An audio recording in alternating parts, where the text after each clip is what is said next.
off and running on a Tuesday. We are in a good mood today. We have so much to do, and thanks you for being here, man. So many people, thank you. I mean, so many people are off for Christmas, and the idea that anyone would work today, Randy, who else is there here? Justin. Oh, Justin, I'm sorry, I couldn't see you. I can't see anything. We're all here. And yes, we are dipping into the eggnog because it's available and it's free. Welcome. Let's go to the headlines, which are also free. Ed O is the AP Coach of the Year. Did that surprise anyone? Matt Rule was second. Ryan Day third. This is the National Coach of the Year, in case you're wondering. And he should have won.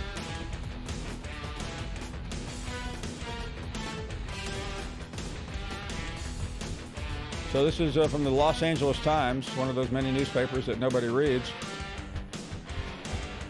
Watching Edo fight on with LSU is the hardest thing for SC and his fans. Remember, 2013, Edo could have been the coach there. But no, they had to hire Steve Sarkisian. What did he do? Got drunk in public, made a fool out of himself, got fired. Other than that, Mrs. Lincoln had to enjoy the play.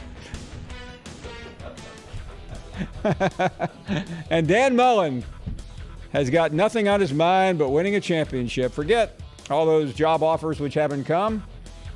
Dan Mullen is alive and happy, and he's chomping down in the Orange Bowl against Virginia.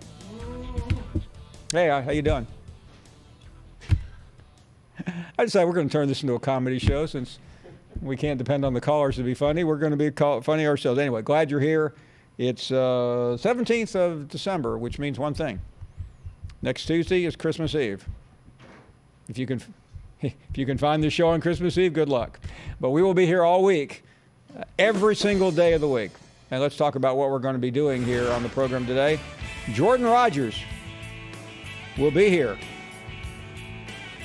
And we're grateful to him for making time talking Vanderbilt. Yes, they're still being talked about. Josh Kendall from The Athletic. He survived the season covering the Gamecocks. He's got coal in his stocking, though. Pat Dooley, hang down your head. Here to talk about the Gators. And what type of program is it going to be without Steve Spurrier, who we've announced today as our co-host?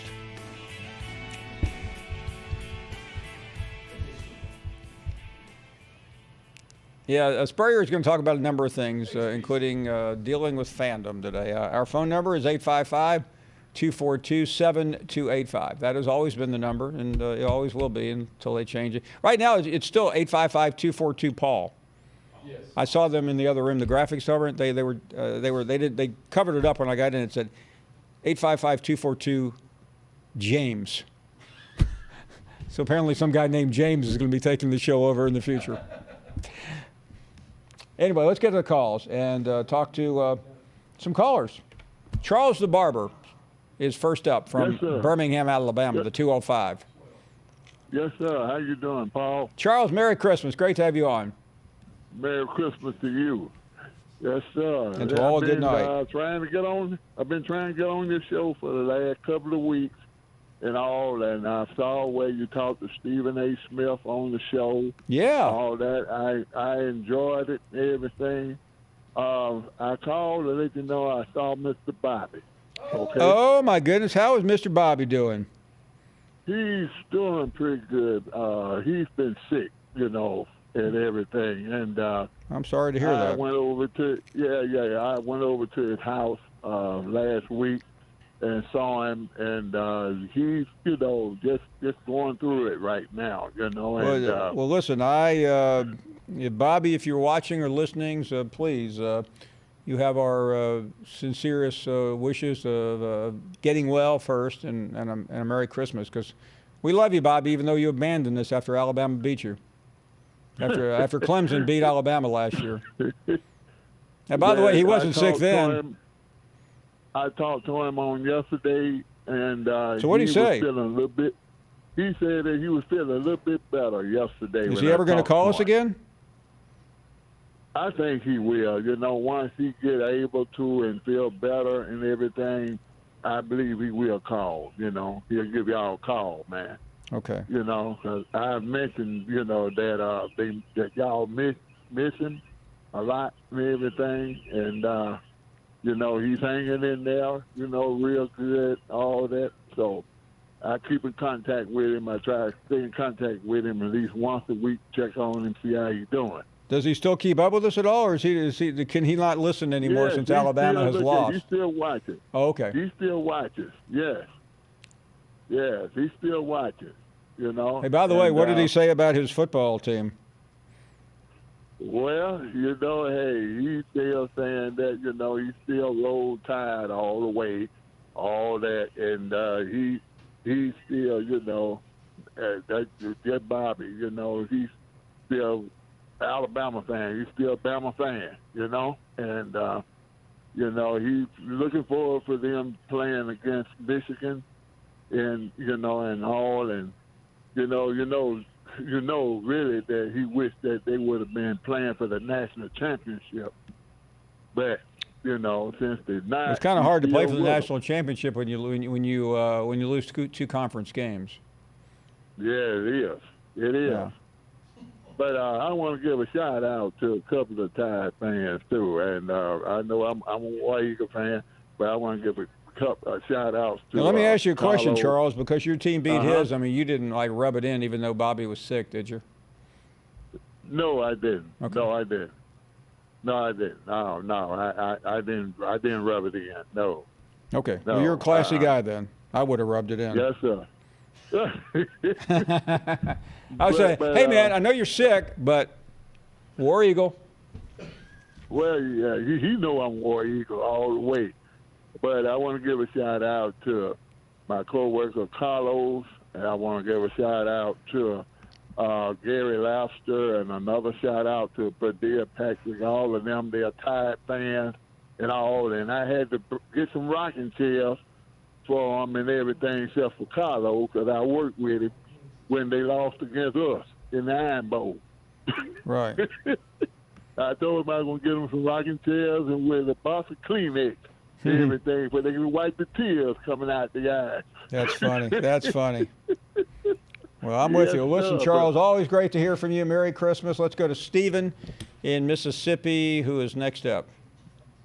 Hey, Paul, how are you? We are doing great. Thank you. Great. Thanks for having me on. I'm a first-time caller that actually got it to ring and didn't get a busy signal. Well, I'm glad you made it. Me too. Kind of what I want to talk about. I'm a huge LSU fan, raised by my grandfather that way, thank heavens. But, as our coaching search went down a couple of years ago, we went after, Tom Herman and Jimbo Fisher, and luckily we ended up at Orgeron. A&M threw all this money at Jimbo Fisher, 10 years, $75 million. And the way the future's looking right now is, how long are they going to keep him going 8-4 and 7-5 every year? Well, Stephen, are you an Aggie fan? Oh no, go Tigers! Well, you don't. Well, I don't mean to be disrespectful here, but you really don't know what you're talking about. Enlighten me, please. Well, because if you follow Texas A&M, you know that they had the most difficult schedule in the country this year. They played 3 teams that were number 1 in the country. They played at Georgia, so that's 4 teams that were ranked in the top 4. And they lost at home to Auburn. So smart Texas A&M fans understand that this was a very trying year schedule-wise. Very few teams could have survived that schedule. So I don't think anyone is looking at Jimbo Fisher and going, you know what, this is an abject disaster. Look who we played. We went 13-0. I mean, how many teams did we beat? Well, I'm not really interested in your team. We're talking about Texas A&M. Exactly, but I'm just saying our schedule's just as hard. A&M, they're going to be doing this every year. I just don't see them getting any better. Listen, I'll repeat again, Stephen. If you 8-4. have any idea what you're talking about, which you don't, you wouldn't have said what you said. Well, hey, Paul, obviously you're the expert in this area. No, you know I'm not a an lot more expert, than I but do. we I'm had an just expert throwing it out on here yesterday who got through telling us that people in College Station are upbeat because their recruiting is going great, and they fully expect with Kellen Mond at quarterback next year, things are going to be a lot better. I just think that's wishful thinking. Obviously, I'm not in their area, I don't get on their message board. Well, my question to you is this: why are you concerned about Texas A&M? I'm just curious what they're going to do with Jimbo and all that money. I just don't see him being there that much longer. That same record. But you're also not listening to what I said. The record's not going to be the same next year. The schedule is dramatically easier. See, they're going to replace they're going to replace a road game at Georgia with a home game against Vanderbilt. So again, wishful thinking, whatever you want to do. You got the right coach. That's obvious, but that doesn't mean Texas A&M got the wrong coach. I think they got the right coach too. We'll take a break. More to come. More of your phone calls at 855-242-7285. So the McShay mock draft is out. I'm sure by now you've heard about this. Joey Burrow atop, Judy. Andrew Thomas has just declared. Pretty good players in there. What about Tua at number 3? That's pretty interesting. Bunch of Alabama players in there. None of whom made first-team All-American, by the way. No first-team All-Americans, but what is that? 7 first-round picks. Pretty good. Yeah. Yeah. I think that's not a bad number to be highlighting on the even National Signing Day, I'm sure. So Miami, the Dolphins have 3 first-round picks. And, I think it's, what do they have? Projected. 4? Well, no, they have 3 picks.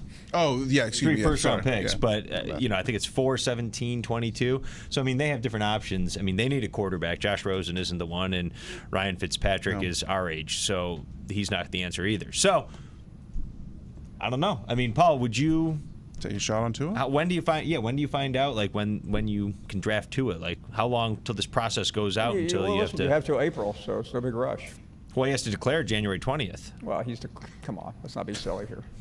Well, sources have told me that he might come back. We need a school mark. Told me he's not. We need a school mark on the art of reading between the lines. If you saw that press conference the other day that Tua held, it was pretty obvious what's going to happen. Let's try to avoid idiotic statements here on the show. We have enough coming from callers.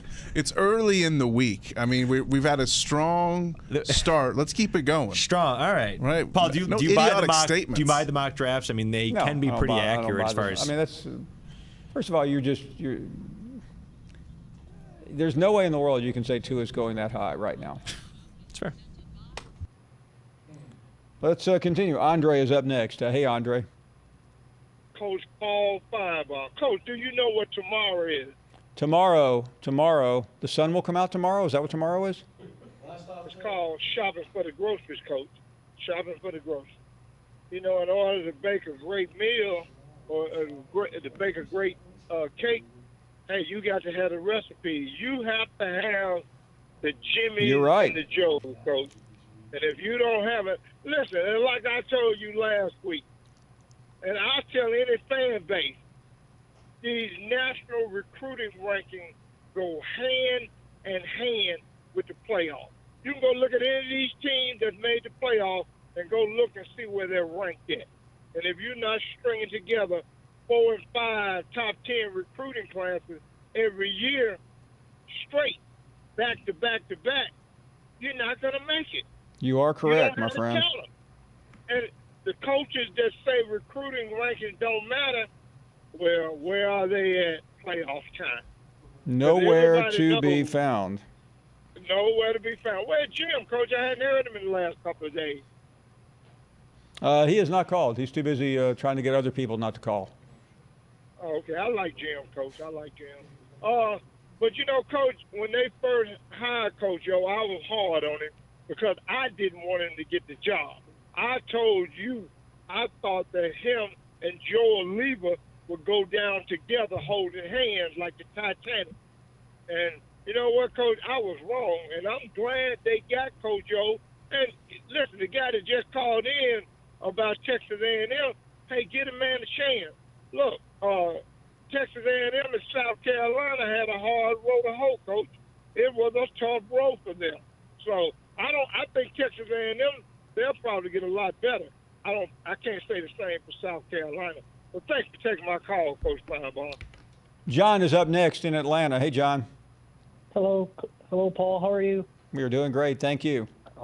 Yeah, I just wanted to ask you two points, one on Florida and the other one on Ohio State. With Florida, it seems like they win 8-9 games, but what do you think they need to take to go to the next level?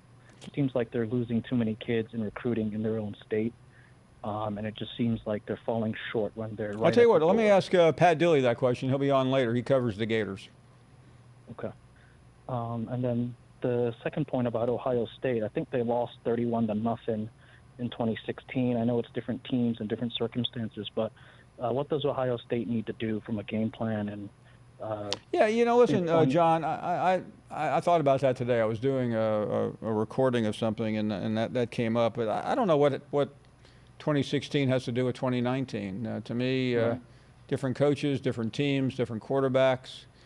I'm not a gambler, so I don't play trends like some people do. But that game has nothing to do with what Ohio State has to do is do what they've done all season. I know that sounds like a pretty pathetic cliche, but they've been one of the most consistent teams in the country. They have not really had a bad game. They had a bad half against Wisconsin. They had a bad quarter against Penn State. They seem like they lost a little bit of momentum, but that's really about it. Hey, thank you very much for the call. Let's continue with Pat in Georgia. Hey, Pat. Hey, Paul. Thanks a lot. Appreciate you. Thank you. I wanted to run some things by you about Georgia and Kirby Smart, just get your thoughts one way or another. Mike Bobo left on mutual terms, and he ended up at South Carolina for Coach Muschamp. I was hoping Kirby would look at Mike and possibly pick him up, get him back at Georgia. Well, Mike Bobo's already signed with. Oh, I know. Yeah, I know. okay, That's okay. unfortunate. We went to the Sugar Bowl last year because we wanted to really see what we could do against Texas.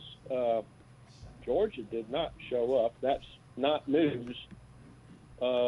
Whether Georgia shows up this year, I think is going to be very telling. Yeah, I think it will too. That was an embarrassment. I don't think it really got things off to a good start. And I mean, I frankly have found this season to be fairly. I mean, this may sound like a bold statement here, but I think it's been a fairly disappointing season in some ways for Georgia. And I would agree. And a with loss you. would be pretty devastating. One more thought.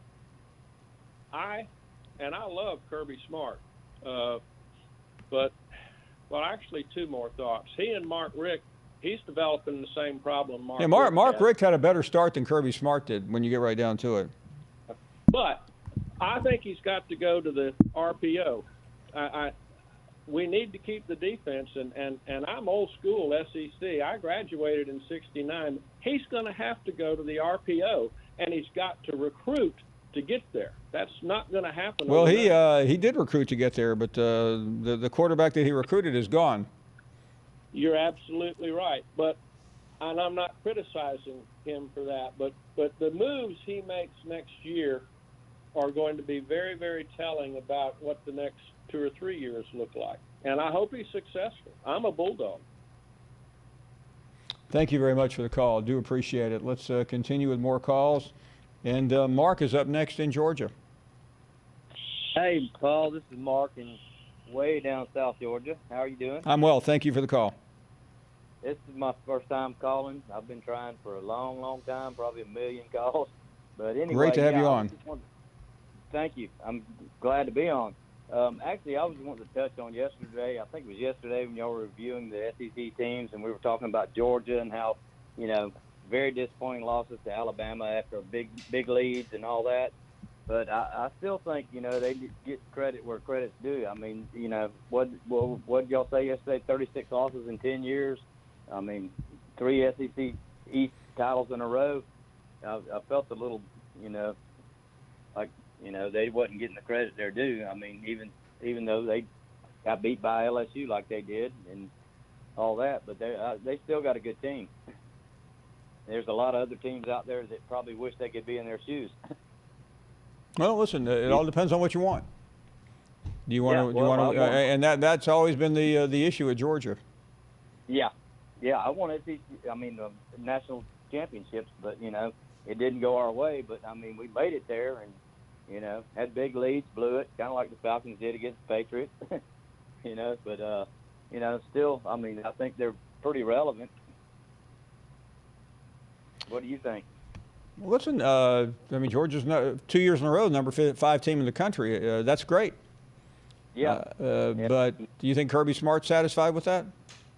No, no. Nobody in Georgia is.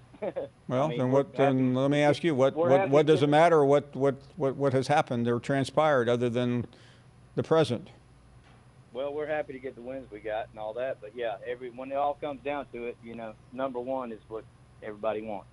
And another question: do you think Georgia made a mistake letting Justin Fields get out of there? No, I don't, because you can't go back and second guess decisions made at the time. I think it was the right call, and do I think Georgia would have been in the playoffs with Justin Fields? Yes, but Jake Fromm is a phenomenal quarterback, and he just didn't have the complements around him this year to deliver the goods. Thanks for the call. We'll be right back with much. Back-to-back 9-win seasons in 12 and 13, a couple of bowl wins, a couple of coaches. 2 very good coaches. One really great coach, two coaches with losing records. It's still the best decade. Well, but here, okay, let's take James Franklin out of it. What does it look like then? Looks like half a decade. Same It old. looks like 2 coaches with losing records. Fair. I'm not going to lie. It's a little tough to celebrate some of the Vanderbilt stuff, but they've had success on the baseball field. One thing I pride ourselves on this program is being honest. It's true. Derek Mason has done well at times, but I don't know how you can excuse the last season. I mean, it was an abject disaster. It was. In every way, shape, and form. You can't, and like you just have to say, because of the goodwill that's been built up there, that you get another year, try to turn it around, get back to that 7-8 wins if you can. Yeah. It helps when you have guys like this on the Vanderbilt Rushmore Hall of Fame. Let's take a look. Jordan This is Matthews, awesome. I was mad I missed this yesterday. You guys looked like you were having a lot of fun with this. Jordan Rogers, Ralph Webb, Zach Cunningham. Those are good players. Very good players. Very good squad. The 2 Jordans. Jordan Matthews set a SEC record, right, for receptions. Yeah. I think it's since been broken, but I mean, Paul, pretty cool. Mostly, though, what Vanderbilt has been able to do, I mean, they had a winning streak versus Tennessee. That is what they can hang their hat on more than anything. Well, that's why Derek Mason's still there. Yeah, that is the goodwill that you referenced earlier, Mark. Over Tennessee is something, regardless of what Tennessee's ups and downs have been, the fact that you can come in and beat Tennessee 3 straight years. Who doesn't have a winning streak against Tennessee? Not Vanderbilt anymore. Not Vanderbilt anymore. Well, going into this season, there were quite a few that did. Yeah. Right. Yeah. But that is the goodwill that was built up, and that is something that you're goodwill hoping. is fine, but we live in the present. And I was surprised by the decision. I wasn't. I understood it, but I'd like to hear Derek Mason explain what the path is moving forward. That's all I'm asking. Welcome back. We are joined now by Jordan Rogers, who's on the Mount Rushmore of Vanderbilt. Jordan, congratulations, first of all. What's up, Paul? Congratulations for what? You're on Mount Rushmore. Whoa! Wow! Appreciate that. Last 10 years of Vanderbilt football. I'm trying to think who else is up there. Franklin? Jordan Matthews, Ralph Webb, Matt, Zach Cunningham. Yeah. Oh, that's good. Did we leave anybody else? By the way, James Franklin would, should be up there too.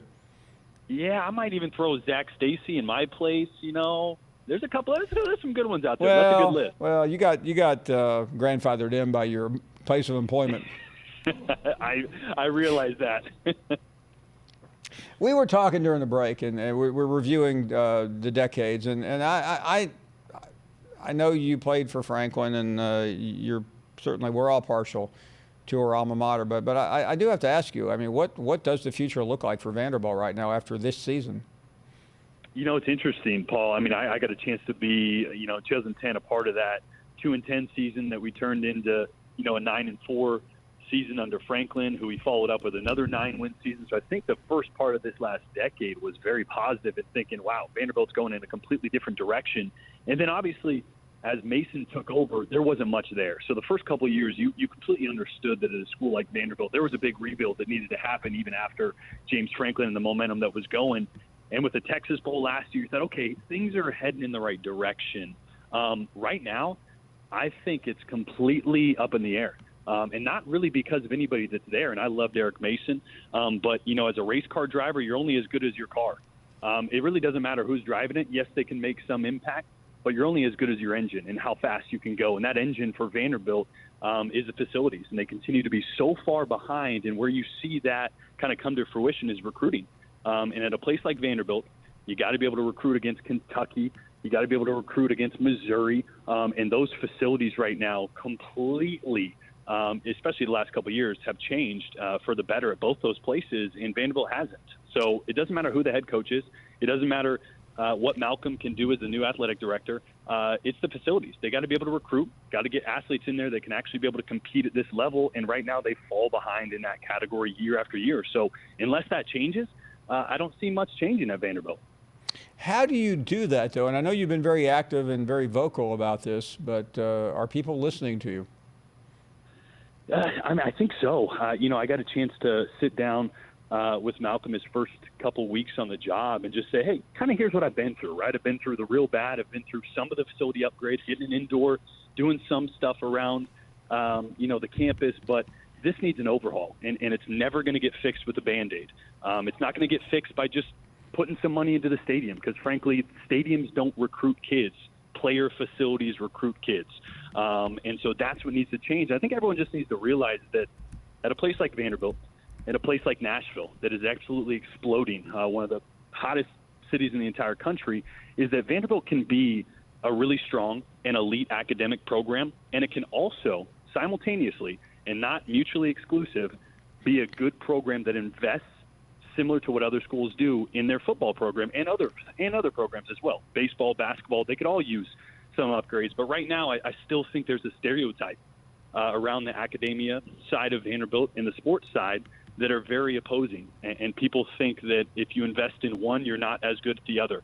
And I just think that needs to break first. People need to realize that $50 million is not going to do it, and $100 million is probably not going to do it. Other schools are realizing you have to compete at a high level. And actually, one of the last games I did at Missouri this season, I think they invested, I think the grand total came a little over $100 million.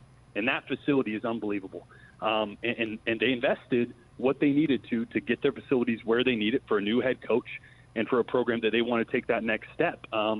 It's not going to take a Band-Aid. And so until people realize that that's what's needed, not better seats, not better bathrooms in the stadium, but better player facilities so you can recruit elite athletes, that's the only thing that's going to fix it. So it's going to take a lot. It's going to take a new athletic director, convincing a lot of people that's what's needed. Talking to Jordan Rogers about Vanderbilt. Let me switch gears here, Jordan, to talk a little bit about what we've seen all season long and certainly over the weekend with LSU.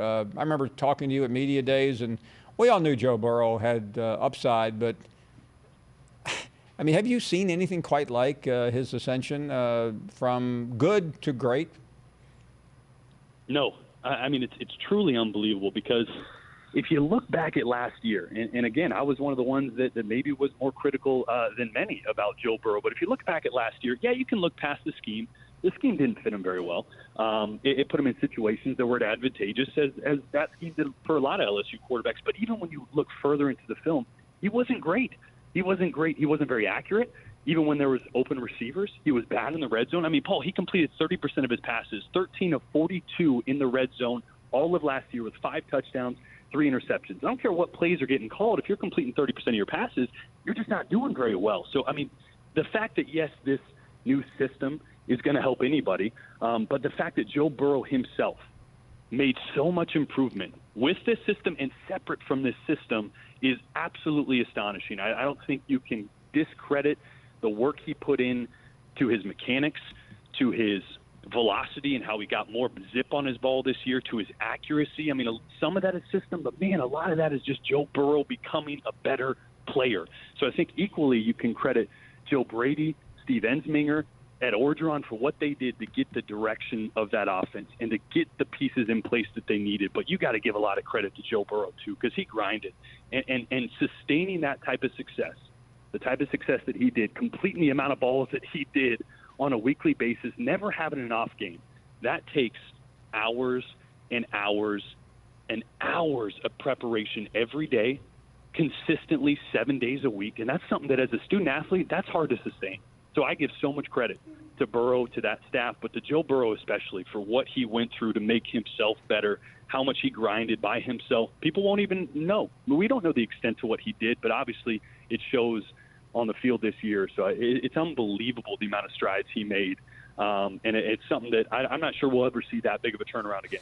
Jordan, as you look at the matchup a week from Saturday against Oklahoma, I mean, what we know some of the mismatches, but what would you, if you had to take the side of Oklahoma, which I don't think you really have to, but for them to win, what do they do? How do they take advantage? Yeah, it's going to take a Superman performance from Jalen Hurts. He's going to have to put the cape on. He's capable of doing just that. If you look at this defense for LSU, they're really good. They got first rounders across the board at all three levels at some point in their career. But the one Achilles heel that we've seen is mobility at the quarterback position. We saw John Rice Plumlee, who is, yes, a different athlete than Jalen Hurts. He's got a little more burst to him, maybe a little more top-end speed, but that's how Oklahoma has to win this game. Jalen Hurts has got to rush for 150-plus. He's got to gash him a couple big times on pass plays where he scrambles and makes something out of absolutely nothing. That's the one thing that if I was Dave Aranda, I'd be worried about. Jalen Hurts' legs. How can he hurt me? Not on the design quarterback runs, but how could he hurt me when we're playing coverage, when they're trying to push the ball downfield and Jalen takes off? Because that's when he's most dangerous. And I think that's how Oklahoma wins, and I think that's the only way they win is if Jalen Hurts really hurts this defense with his legs. Finally, a lot of surprises among players who are playing versus not playing. And maybe the biggest is Jerry Jeudy. He's projected to go third in the draft. What's the explanation? What do you think is the reason why he is playing? I didn't see. Did he decide to play or not play? He said that. Yeah, he said yesterday he is going to play. I love that. It's great. I totally respect every individual player's decision, and I hold no criticism for decisions made to protect your future. I think you've earned that. You've earned the right to make that decision. But you also do, on the other side as a fan, you love the guys that say, you know what, I'm going to suit up. I'm going to suit up with my guys. I'm going to take that risk. So I think it's a risk that he has taken, and it's a big risk that he's taken, especially at the receiver position. You're doing a lot of cutting. You're going full speed. All it takes is a non-contact cut to end someone's career or to, affect their draft stock. So you like the character. You like the decision from the standpoint of he wants to put his team first. But it's definitely a risk to take. And as a player, if I'm top 10, if I'm top 15, and nothing's going to affect that, I wouldn't play. And that would be the choice I would make for me. But again, never criticize those decisions and always respect guys that do play. Well, it's hard to imagine it's going to really affect his draft status. I think we all know where he's going. Well, Jordan, listen, congratulations. We will send you the Finebaum Show edition of the Mount Rushmore. We just need a couple of $100 in return for you to send it. Will do. Maybe a T-shirt or something. I don't know. I'll give you $15. Okay. Deal. Thanks, Jordan. Always great to talk to you. Merry Christmas. Thanks, Paul. Okay. Jordan Rogers joining us, and we are going to rejoin you when we come back. And then what happened in the aftermath of that was they actually played such a great game in dismantling Georgia, and it could have been worse than it really was. I mean, LSU dropped, there was one drop touchdown pass for sure. And I guess the Wisconsin first half was enough to get LSU back into number one. But the fact that Alabama dropped to 12 after they lost to LSU and then to 13, which is a joke. To me, it's as if the committee, they were so caught up in trying to get the 4 right that after 4, they just made fools of themselves. Well, think about this, Paul, all right? And everybody says to me, well, don't you think they did get the right 4? And isn't it still – this was, after all, there were 3 unbeatens, and then we were struggling to find a 4th. And if we're struggling to find a 4th, Paul, that is once again completely missing the point. okay, for the betterment of the college game, how much fun would it be? Now, we've got to wait, until the 28th, so we're inching up on it, right? But we go through 2 weeks of just nothing, that desolate desert, okay, for college football. You got to turn to the FCS to be entertained between now and the 28th, basically. And if we had 8 teams instead of 4, and we started this baby at home sites, which is where college football is cultivated most, and teams that were seeded 1 through 4 got to play at home, we'd be looking at 1 versus 8, and I put Memphis in that position because they're the best group of 5 teams. So 1 versus 8 is Memphis at LSU. 7 versus, by the way, if that were happening, I don't think Norvell would be in Tallahassee right now. No. Okay, Memphis would have held on to their coach a little longer. Ohio State would be playing Florida because Florida earned it the way they played over the back half of the season. They really did. So 2 versus 7. 3 versus 6 would be Clemson Baylor at Death Valley in South Carolina. How much fun would that game be? Baylor played Oklahoma off their feet. And 4 versus 5, I mean, we're looking at great matchups. Welcome back. We're continuing with your calls at 855-242-7285. And let's go to Brian next in Kentucky. Hey, Brian. Hey, Paul. I've meant to ask you this question from time to time for years, and I keep forgetting it. Sure, Ron. Is there a better reflection of a state's personality and a coach's personality than Ed Ogeron of LSU? I'd like your perspective on that, but also the viewers and listeners to your program. No, Ron, because I think, listen, it would.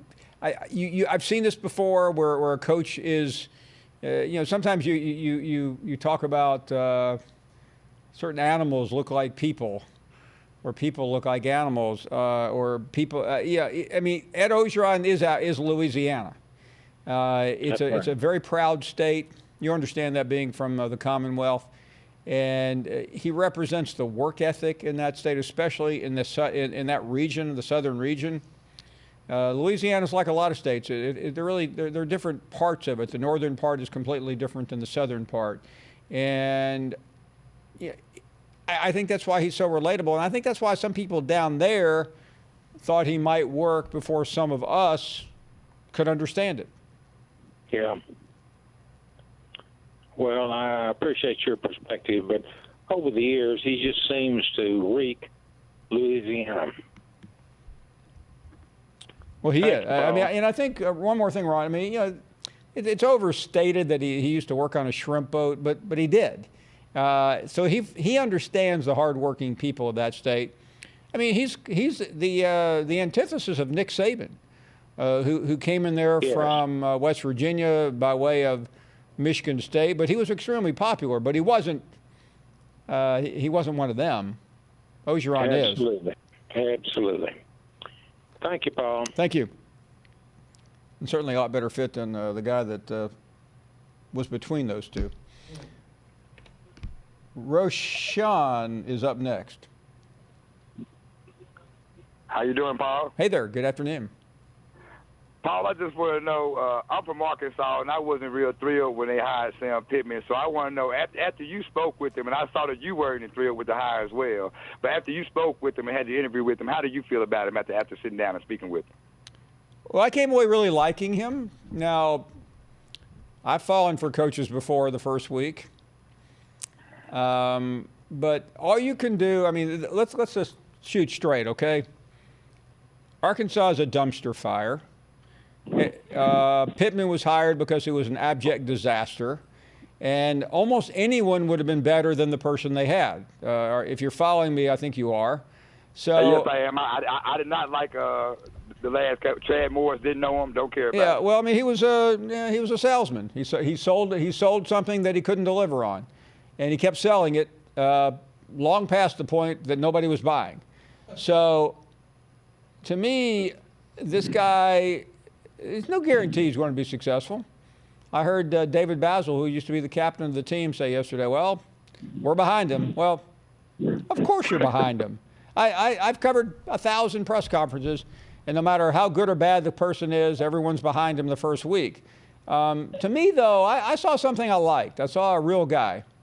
I saw someone who has gotten his dream job, who's determined to do everything he can. And having said all that, I have no earthly idea whether he'll be successful or not. Well, thank you, Paul. That's Okay. all I wanted to know. Like Yeah. I say, I wanted to be being just an offensive line guru. You know, that's what he's known for. You know, can he get the offensive coordinator in here to come with him? I see he has a defensive coordinator, but can he get Yeah. some guys in here? Well, let me to say help this, him? He got- Rashawn. The day Nick Saban was hired at Alabama, I was on a program with my good friend Rick Carley, and he said, "Do you think he'll be successful?" I said, "Nick Saban will win a national championship in 4 years." And you know what? I was wrong. He won 1 in 3. I couldn't make a prediction that Sam Pittman's going to have a winning record in 3 years. I don't know. That's what a mystery it is. So therefore, we're talking about whether we like him or not. That's all we know. I mean, he was way down. I mean, you know, you always heard the story. Jeremy Pruitt was the 7th choice. This guy may have been below that. Dan is in Georgia. Hey, Dan. Hey, Paul, how's it going? We're doing great. Thank you. Hey, so I'm calling. I wanted to talk about the priority at Georgia going into this offseason. Okay. Right? You look at it for last year, and the year prior, the offense was fun to watch, although they still had Jim Chaney, and a great offensive coordinator, but he called plays conservatively. And, sometimes you got to a game and you thought, all right, I'm not going to see them gun the ball around. They're just going to rush for 250 yards. They're going to win. You get this year, and we have Coley comes in and doesn't really improve from that at all. Actually goes the opposite way. Has the most boring offense I've ever seen in my entire life. What is Georgia's priority going into this offseason to try and revamp that and make it something watchable for next year? I really don't know the answer because, I think we need to get through tomorrow and see what happens in recruiting.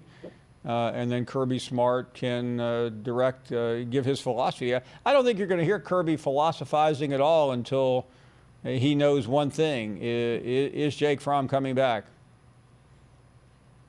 Yeah, so one of the other things is if you look at it, Jake Fromm struggled this year. And this was his first year where he was the only guy that could throw the ball. The first year he was competing with Eason. Last year he was competing with Fields.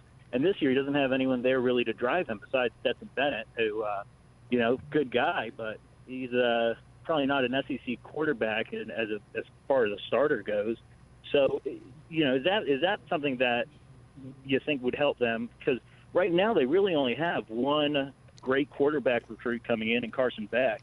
But, look at it this year.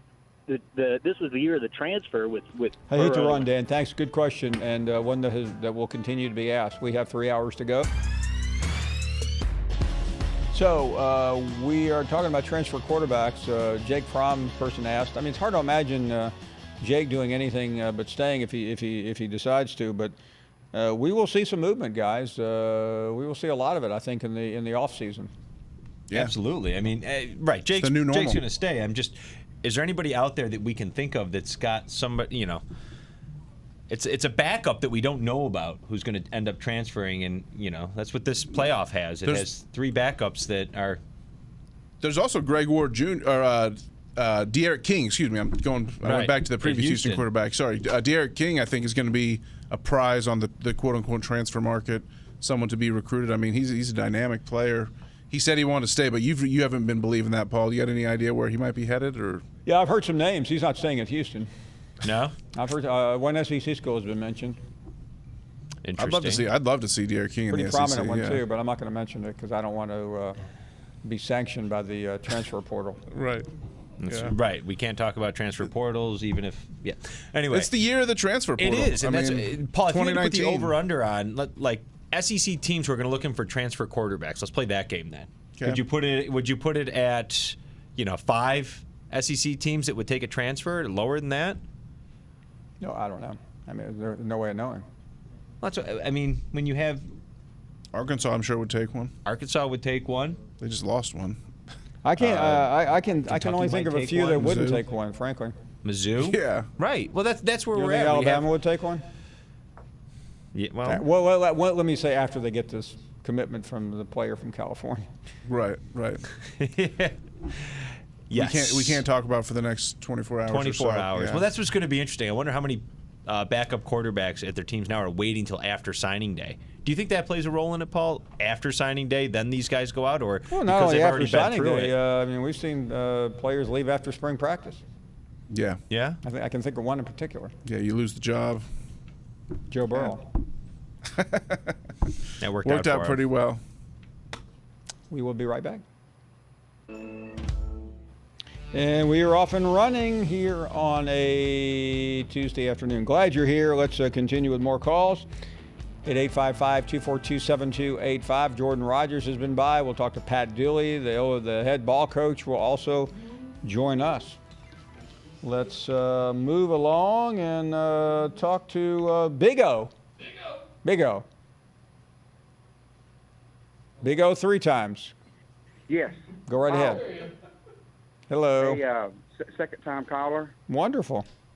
and watch your show every day. And I'll be honest with you, the best show that I've seen in a long time was Monday when Mr. Larry called you out. What's that guy thinking? Well, I mean, you got to remember, it's Larry, and he's not thinking. Yes. Well, I mean, had he seen you on TV? I mean, man up against Goldberg, and also when you take your jacket off, you throw up those massive cannons. And I mean, that should scare anybody off. Yeah, it's hard for me to believe that someone would challenge me. I know, that's what I. Well, you know, listen, I am not thinking? I'm not a guy looking for trouble, but I do have a general rule. If somebody wants to give me a hard time after 25 beers, I'll take my chances. Absolutely. I mean, it's, you know, maybe first 10 beers I would be nervous, but no, not especially a guy that looks like Larry. I mean, right. If I miss him on a couple of shots and he's still standing, I can run. Absolutely. I'll let you go. Thank you so much. Your show is absolutely Thank you very much. Awesome. I love it. Yeah, listen, I'm not that fast, but I'm faster than him. You got that right. I mean, but I can move. Yeah. Larry, all I got to do is like, Larry, want Bud Light? Oh. Oh, yeah, wow. Yeah, sure. I'll have one. Phil is up next. Hey, Phil. May I address you as Nature Boy? I wish you would. I've been waiting my entire life for that. I think you would probably be next in the line of the great ones. Well, you would think so. I mean, it's about time people are giving me my due. And I tell you what, Memphis was always a great wrestling town, wasn't it? As a kid, we would go to my friends and I would go to Saturday morning wrestling. Saturday morning, that's pretty impressive. The TV wrestling. I think we went to we didn't. I think I was able to save up one time to go to Monday night. Wasn't Raw at the time. It was just Monday night. And I think I got into a fight with a 98-year-old grandma who hit me over the head with a folding chair. Were you counted out, or did they just drag you off? They just dragged me off and threw me in the drunk tank. That's kind of the story of your career, dragged off, correct? Correct. I don't want to take up too I much still of your time remember all because those wrestlers, though. Isn't that I'm not gonna weird? go sports on you. Yeah, go ahead.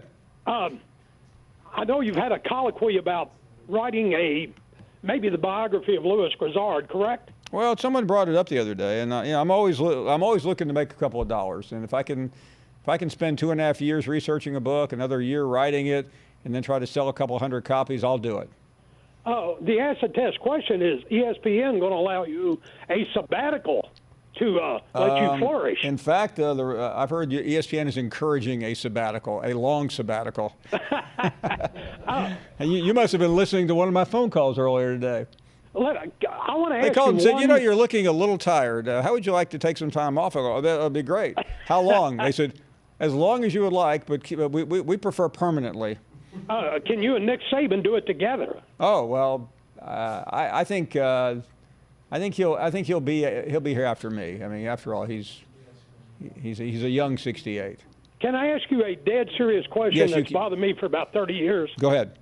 I know you're a wordsmith. Yes. I took a lot of Latin in high school, and I consider myself being able to handle the English language very well. Yes. What has bothered me, and I hear this over air, not you, of course. Sure. But on-air personalities, news, weather, sports, doesn't matter. What has happened to the ability of people? I used to think it was a Southern thing, but I believe it's universal. Why can people not use the past participle of the verb to go? You know what I'm talking about? You lost me at past participle. Well, let me let me say this. I mean, if you had said I don't like your gerund use, I would have been concerned. But past participles, man, that's a new one. I mean, I don't mean that's a new one on me. I haven't heard that. When was the last time you heard the word past participle? Go ahead, explain to those of us who are grammatically challenged. Well, part of the reason that Louis Grizzard got run out of the country was political correctness caught up with him. Here's my deal, and I'll leave you with this. If Margaret Mitchell were alive today and writing her Civil War tome, she'd be very old. She would have to entitle it "Went with the Wind." Great talking to you. Oh, I know what you're talking about. Okay. I got it. Should have caught that one earlier. So if Margaret Mitchell were alive today, she'd be still lamenting Sherman burning down Atlanta. I'm not laughing at that. Oh my goodness, poor Atlanta. They've had some rough times. Fox is up next. Hey, Fox. Hey, Paul, Merry Christmas to y'all. Merry Christmas, Fox. I wanted to know, Paul, do you think we ought to fire Coach O now or wait maybe he gets better? I think we ought to fire him now. After all, what has he done this year? I'm sorry, Paul. I'm looking at some old notes. I've been trying to get in since we lost to Troy. And that's funny, by the way. Paul, I must say, like Joe Burrow Saturday night, I was so proud of him on the field and even prouder of him on that speech. Oh, he was fantastic. I'm just proud to be, and not to toot our Saints horn, but Drew Brees did pretty good last night. Drew Brees was, Drew Brees is starting to really be annoying. He's so good. Well, if you're a Saints fan, it's not annoying. Now, was Peyton quarterbacking the Colts? Sir? Oh, I'm sorry. I have some old notes in front of me. I'm just hoping LSU can have a good year, and anybody. Can you imagine the Saints and LSU winning the same year? Sir? What if the Saints and LSU won the same year? Oh, Paul, it's a good day in Louisiana is when they both win, and we've had a great fall, and it would just be fantastic. We're already just so blessed. That would be wonderful. That'd be a merry Christmas and Happy New Year. Well, I hope. Listen, we're in my profession. We're not supposed to cheer, so I'm not cheering for anyone, but I am cheering for LSU. But, you can't. I just want to say I'm so proud of Joe. Even though he's been a great athlete on the field, I think maybe a better person off.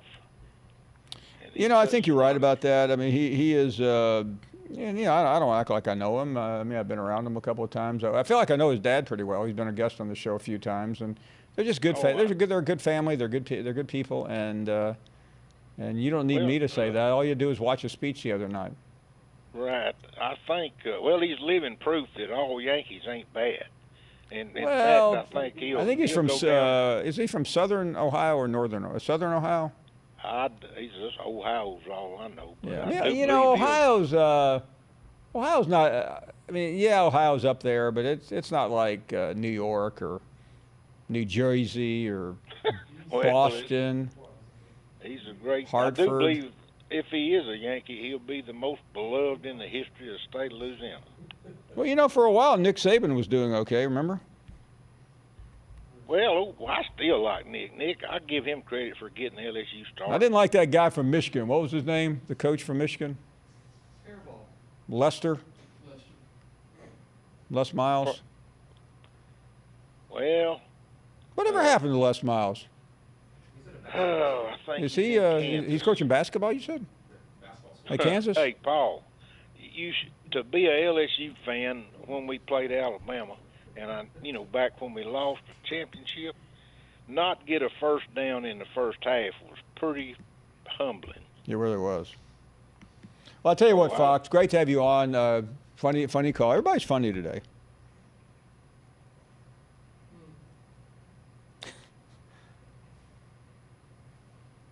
Josh Kendall is next.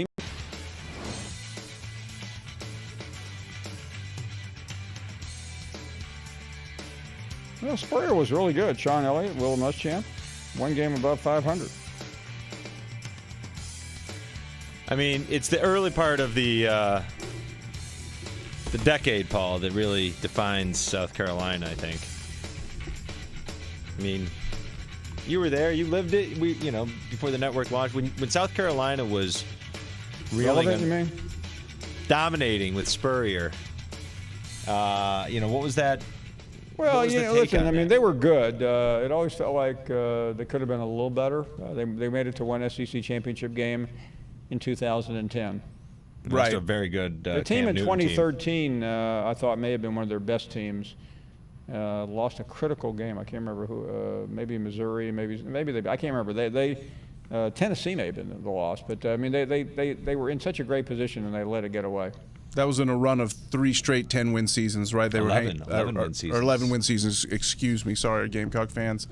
But, yeah, I mean, think about it. Think about this decade.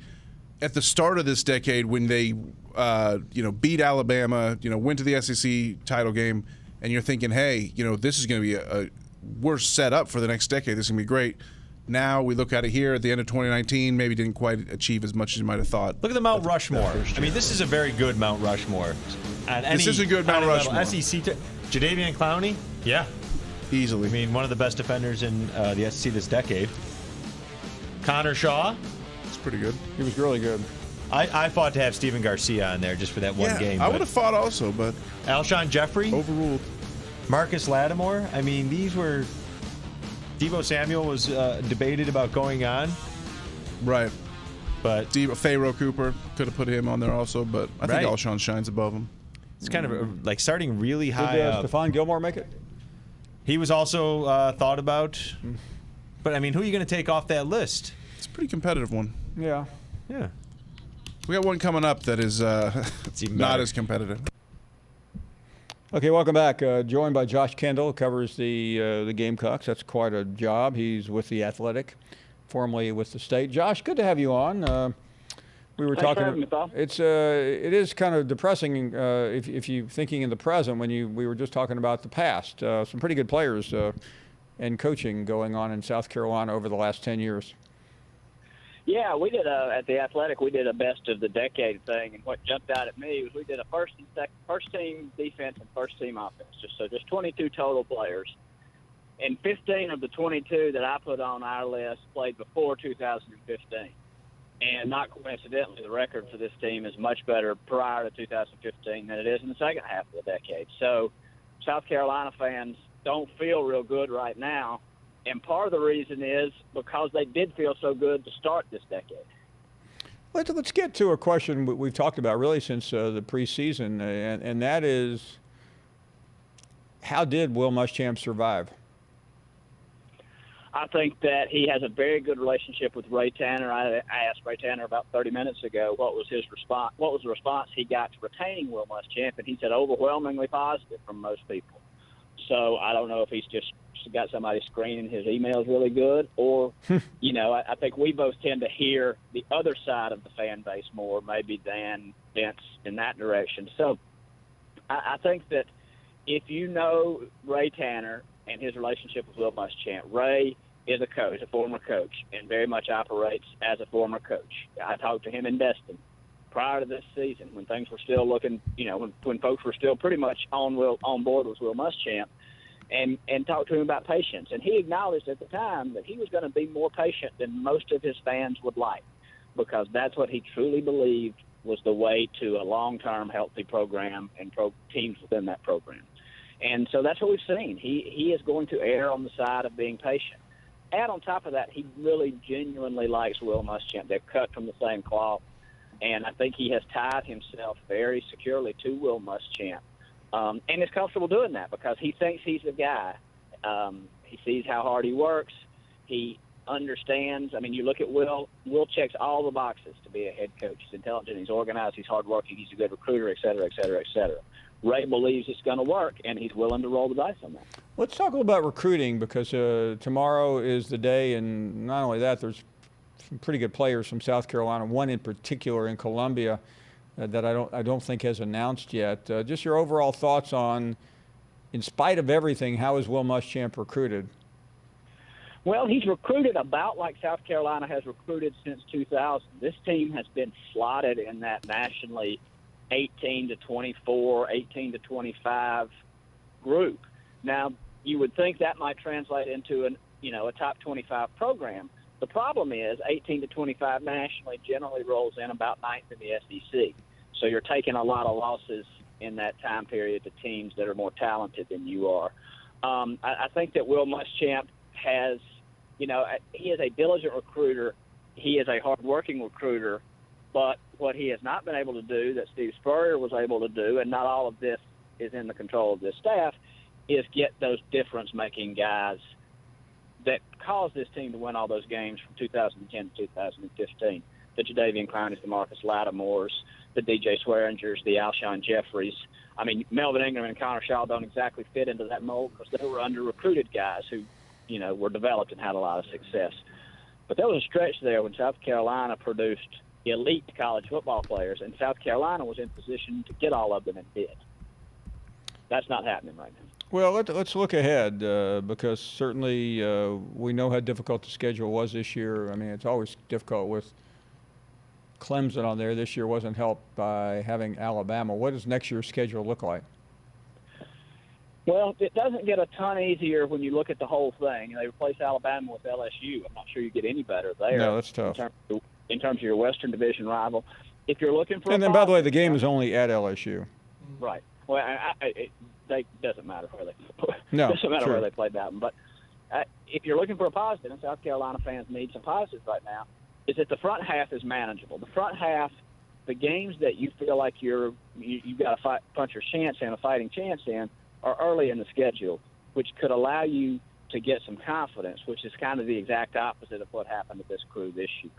So your out-of-conference schedule is not as tough because you don't have a North Carolina, which is a pretty good Power 5 team. You don't have App State. You got Eastern. You've got Wofford. You've got Coastal, I believe. Those are your three non-Clemson power or out-of-conference. So you feel better about that. And if things can start out a little better and this group gets some confidence, I think that's what you look for from this schedule if you're looking for bright side. So, yeah, I mean, it's, Coastal, East Carolina, Missouri, then it's at Kentucky, at Florida, Tennessee at home, off A&M, at Vanderbilt. And then the end, Wofford's stuck in the middle there, but you got Georgia at home, at LSU, and at Clemson. So you got three. Yeah, I mean, I see 4 losses right off the top. If anything else goes haywire, I mean, is there a number that he needs to avoid? I think that's $1 million question, and I don't think anybody knows because if you're Will Muschamp and you win 6 games, you're pointing to a 2-game improvement. Yeah, that's ridiculous, by the way. Right, and there's no fan base out there, especially in the SEC, that's going to think 6-6 in year 5 is where you want to be headed. So that's kind of the magic question. When you play out the next 12 months in Columbia, just start with those spring speaking tours when the head coach goes around to all the clubs in state. Those are not going to be a ton of fun for Will Muschamp. He is going to face a prickly crowd, and then the first time they lose one of these winnable games, people are going to get more prickly. So you could have a frustrating and sort of cantankerous 12 months in Columbia if they don't get this thing turned around on the football field in the fall. Hey, listen, Ray Tanner is a highly regarded and respected AD, and you can understand why he could exert some patience, especially with a new president whose talking tour was quite memorable 5 weeks ago. But I mean, I don't know. I mean, you got LSU, Florida, Clemson. I mean, where do you find wins in that? I mean, where do you find a win at Florida, Georgia, LSU, and Clemson? I mean, I don't see one right there. Do you? No, you don't. You don't find 8. I don't think you find 8 or 9 for sure on this schedule. You've got to decide, can you get 7? Can you get yourself to the position where you win the games you can win? Which they did not do listen, this Josh, if you're 7-5 or even 8-4 after 5 years, and your biggest rival is knocking off national championships, I mean, what do you sell your fans on then? Well, that's the soul-searching moment if you're South Carolina, and you look at yourself in the mirror, and you look at the landscape around you with Georgia and Clemson doing what they're doing, and you decide for yourself, okay, what are we doing here? Are we going to roll the dice? Do we really think that we can make a change and it's going to make a difference and we can start competing with those two teams quickly? Or do we put our head down and say we feel comfortable with the guy we've got in charge, and if he's topping out at 8 wins right now, we're going to live with that? And I think that's the kind of questions the people who make the decisions in South Carolina have got to get comfortable with for the next 12 months, because that's where we're going to be at this time next year, having to answer those questions. Tough questions. I was about to ask you about the bowl game, then I remembered. Yeah, I got the best bowl game on the slate this year. I'm staying home for Christmas. What? By the way, recruiting. Let me end on that. What's your sense? I mean, I know you said predictable, but I mean, is there anything that could turn it around at the final minute? Well, they've got the 5-star/4-star running back out of Maryland/Delaware. The kid lives in Delaware, went to DeMatha. He could be a difference maker. He's a really good player. All signs point to him signing. He's been committed since May. They got a 4-star quarterback out of Myrtle Beach who I think will push Ryan Helinski for the job next year. The kid you mentioned in Columbia, who's the number 2 rated player in the country, Jordan Burch, has had a very quiet recruiting. Georgia, LSU both feel like they're in good shape with him. But he may very well announce tomorrow that he's going to South Carolina. I don't think anybody knows what's so interesting with him, and I wrote about this today, is that he plays at the same school as Jackson Muschamp, and they're big buddies.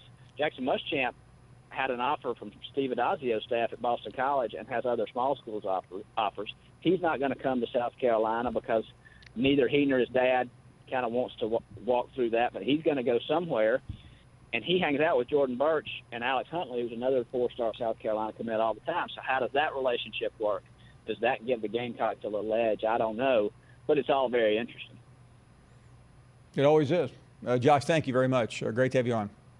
Thanks for having me, Paul. Josh Kendall, it's almost the same. I mean, all due respect to Josh, we have great respect for Josh.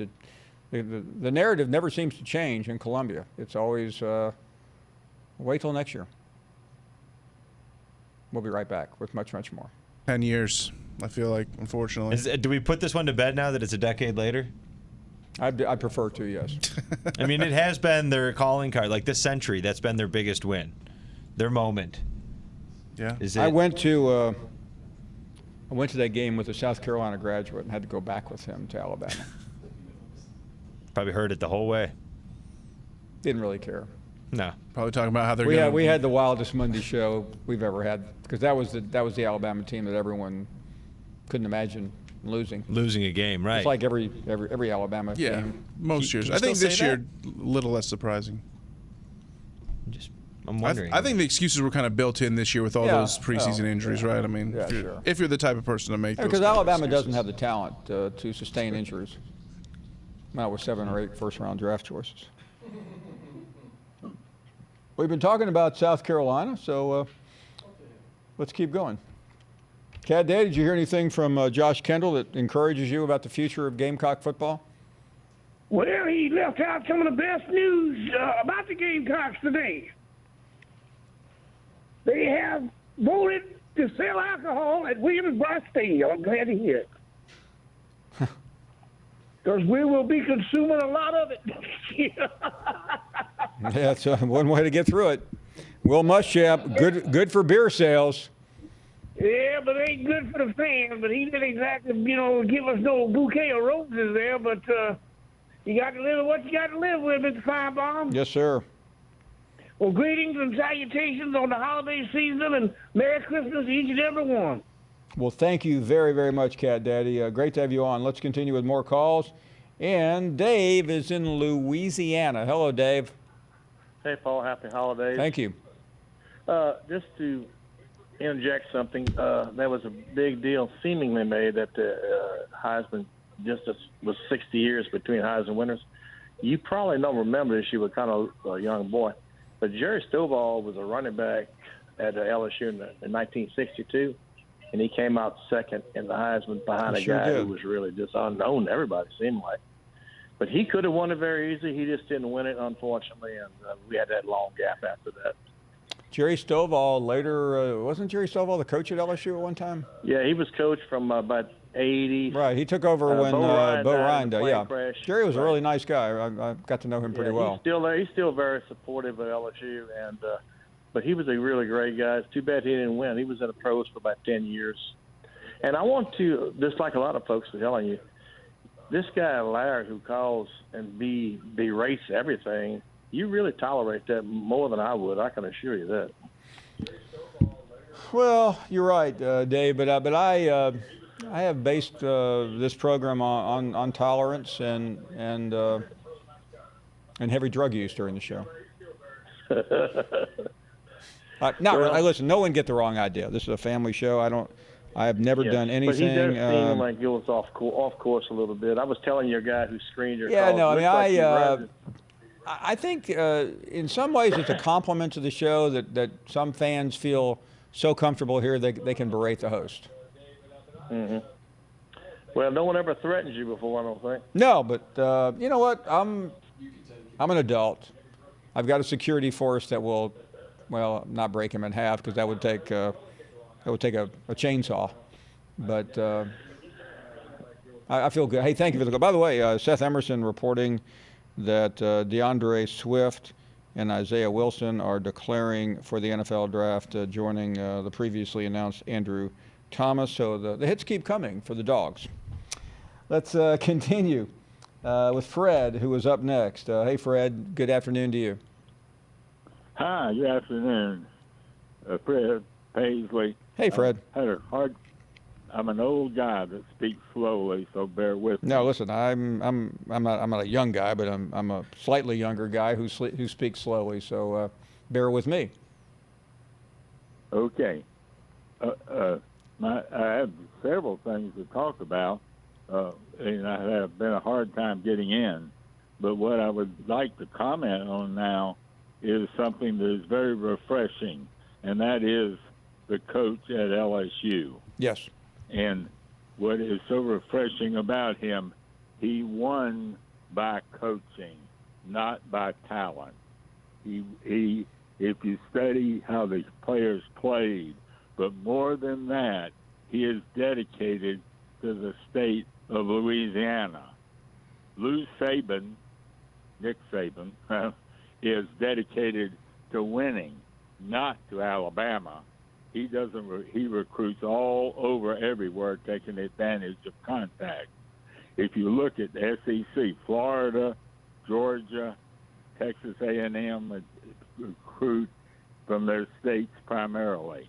Nick Saban recruits to Hawaii and everywhere nationally.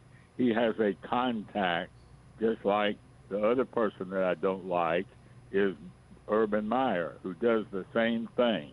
I can't say it. It's not going on the air, but they have all the parochial schools everywhere, and they have an end to recruit everywhere, and they don't need Alabama, the state. I grew up where Georgia, Florida, we took our rat caps off. There was a whole goal was to beat Georgia. And, of course, Steve Spurrier changed all that when he won the Heisman, and we found out we could support football for football. But the point of the matter is the man got a top staff. You're really carried by your staff. There's very few ball coaches. Steve Spurrier's one. Fisher is another. And so is the man now. It is at Florida. He made Urban Meyer, because he coached their quarterback, that made him a Heisman Trophy winner. And he had to live with him to make him that way. And he is. It's coaching. We've lost sight of the value of that's being loyal to a state and loyal to a school. I go back a long ways. I go back to LSU in the Spurrier era. When you went to LSU the night before, enjoyed barbecue with them, you enjoyed the game, and it was exciting, and we're very much with a good people. You know what, Fred? I remember those days too. When I was a student, and then when I started covering games, the fans got together always. That was part of the fun of going on the road. You knew people, you were friends, and now you have to wonder, is it safe? Yeah, and you know, they're giving her a bad name, but I was delighted. Jacksonville was the greatest outdoor cocktail party. Right.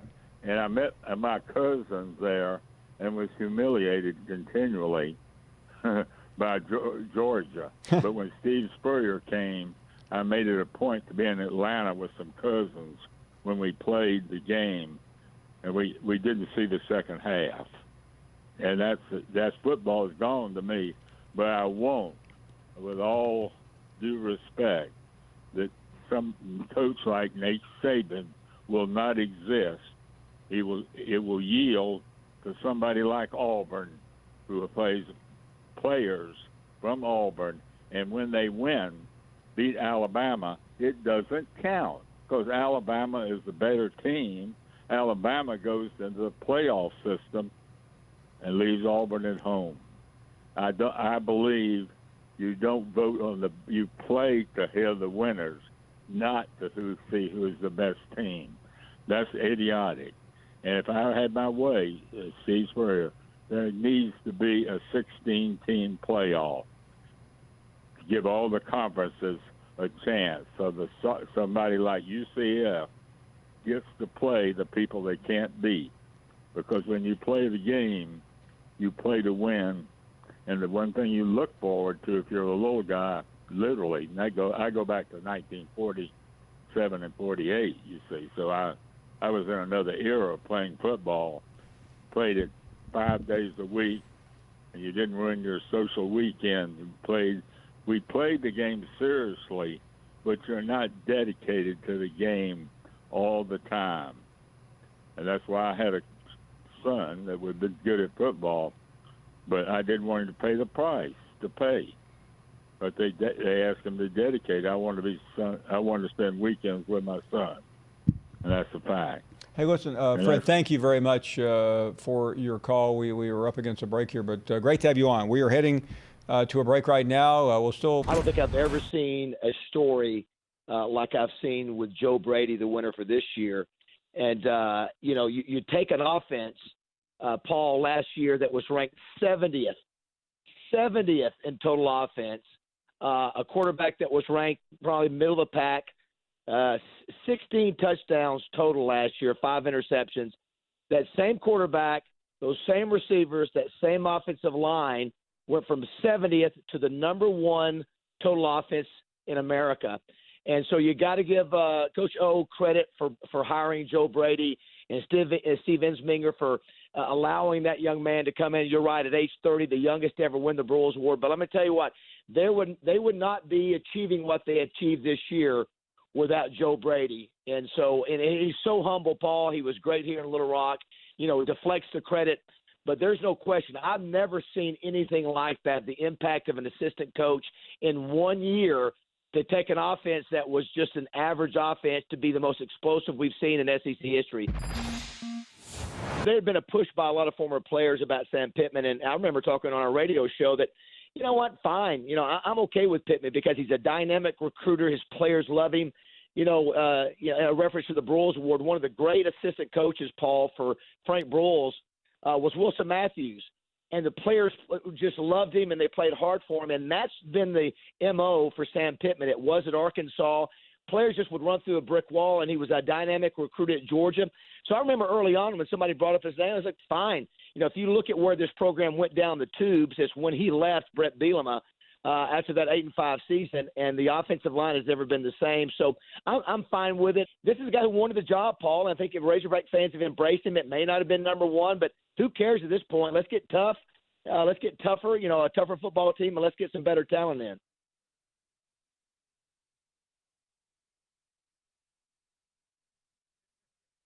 Well, that's a good question. I have no clue. I don't think anybody knows for sure. But if you think about it, Paul, the Chad Morris hire, he was the head coach at SMU. What did that turn out? Didn't give you any indicator. So I don't know. All I know is after 2 consecutive 2-10 seasons, I'm ready to see some winning. I think a lot of people are. So we're hoping the best for Sam Pittman, that he's hit the ground running. At this point, I don't really care if people don't like the hire. This is who the guy is, and I think this Razorback fan base appreciates the fact that, as you said, a lot of the coaches may have passed on it, not Sam Pittman. He wanted the job just like Ed Orgeron wanted the LSU job, and we'll see what happens.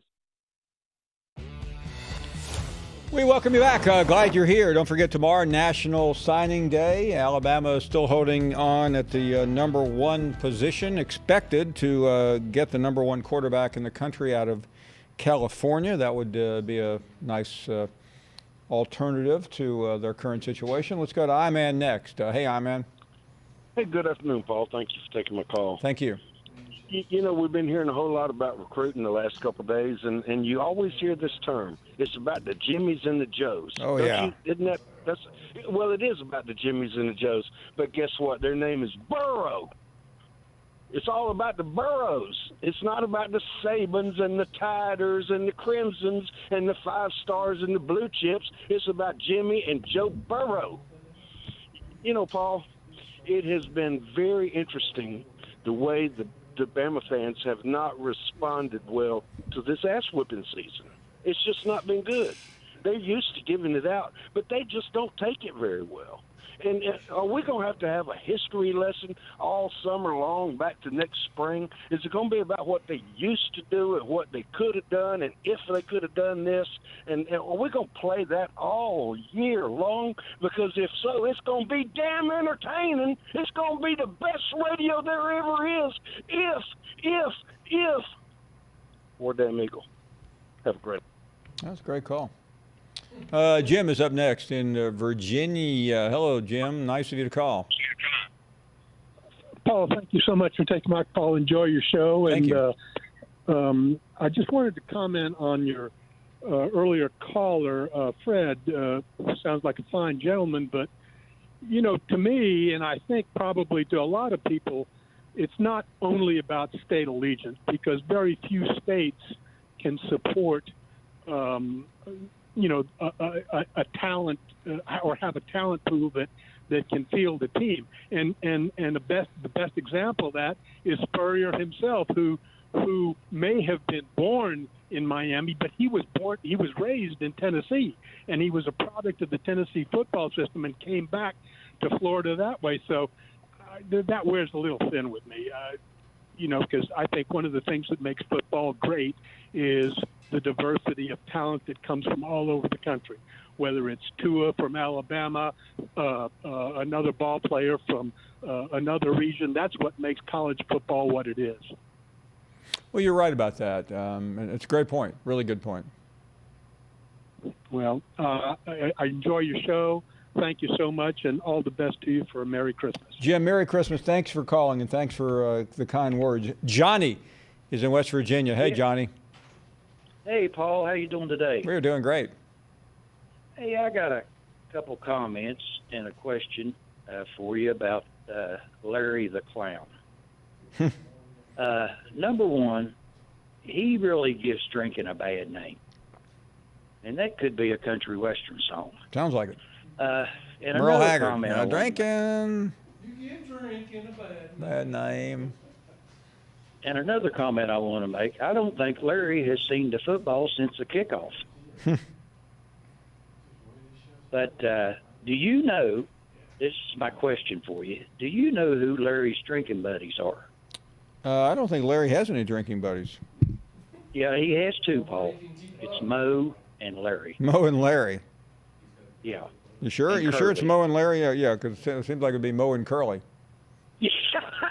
Hey, Paul, I love your show. I look forward to 3 o'clock every day. I love your show. I think you got the best show on TV, and keep up a good work. Hey, thank you very much. Great to have you on. That's funny. Doug is in South Carolina. Hello, Doug. Hey, Paul, how are you today? We're doing great. Well, I was going to talk about something else, but I saw the segment with a guy from South Carolina, and I'm going to tell you what, I got two things I want to say to you. One, I don't care if it's football or whatever it is. If you do what you always do, you're going to get what you always get. I like that. And it takes a narrow mind to think that you can recruit against teams that are recruiting number 1, 2, 3, 4 in the nation, while you're recruiting number 19. And for the past 5 years, you've seen the results. And it's a really narrow-minded person that thinks miraculously those results are going to change if you don't do nothing. Well, listen, I've heard, and I'm not picking on Will Muschamp, but I've heard the same excuses for him over and over again. And like you said, and you know, a number 18 recruiting class tomorrow is not going to get it done. He's got to break through. He's got to do what Jimbo Fisher did his first year, what he may do tomorrow. And otherwise, look, he's playing against us every year. Yeah. And we're his biggest rival.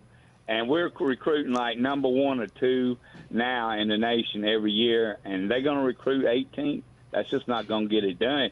And I mean, and not only that, LSU, Alabama, Auburn, Florida, and Georgia all are recruiting at the same precedented level we are, as well as Ohio State. You know what concerns me, though, Doug, and not me or you, because I mean I'm not a South Carolina fan, but it just seems like a malaise has set in.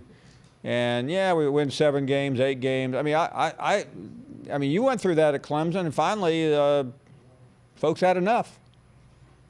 Well, Paul, we set out some games. They had Bowden there, and it's not good for a fan base to not support at school, but they have. No, sometimes you just have to take a good long look at what the issues are, and sometimes they're.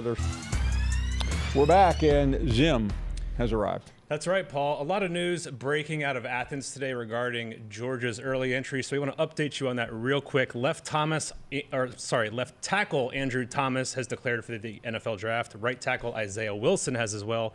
They will not play in the Sugar Bowl. There has been some reports of DeAndre Swift and other juniors. Nothing official on those players yet, but that is expected to be announced later today, their decisions. And that leads us into today's headlines. The Georgia Bulldogs, another player who might be missing the Sugar Bowl is James Cook, the running back. He was arrested on an open container charge during a traffic stop Saturday, but during the stop, he admitted to police he had been smoking marijuana.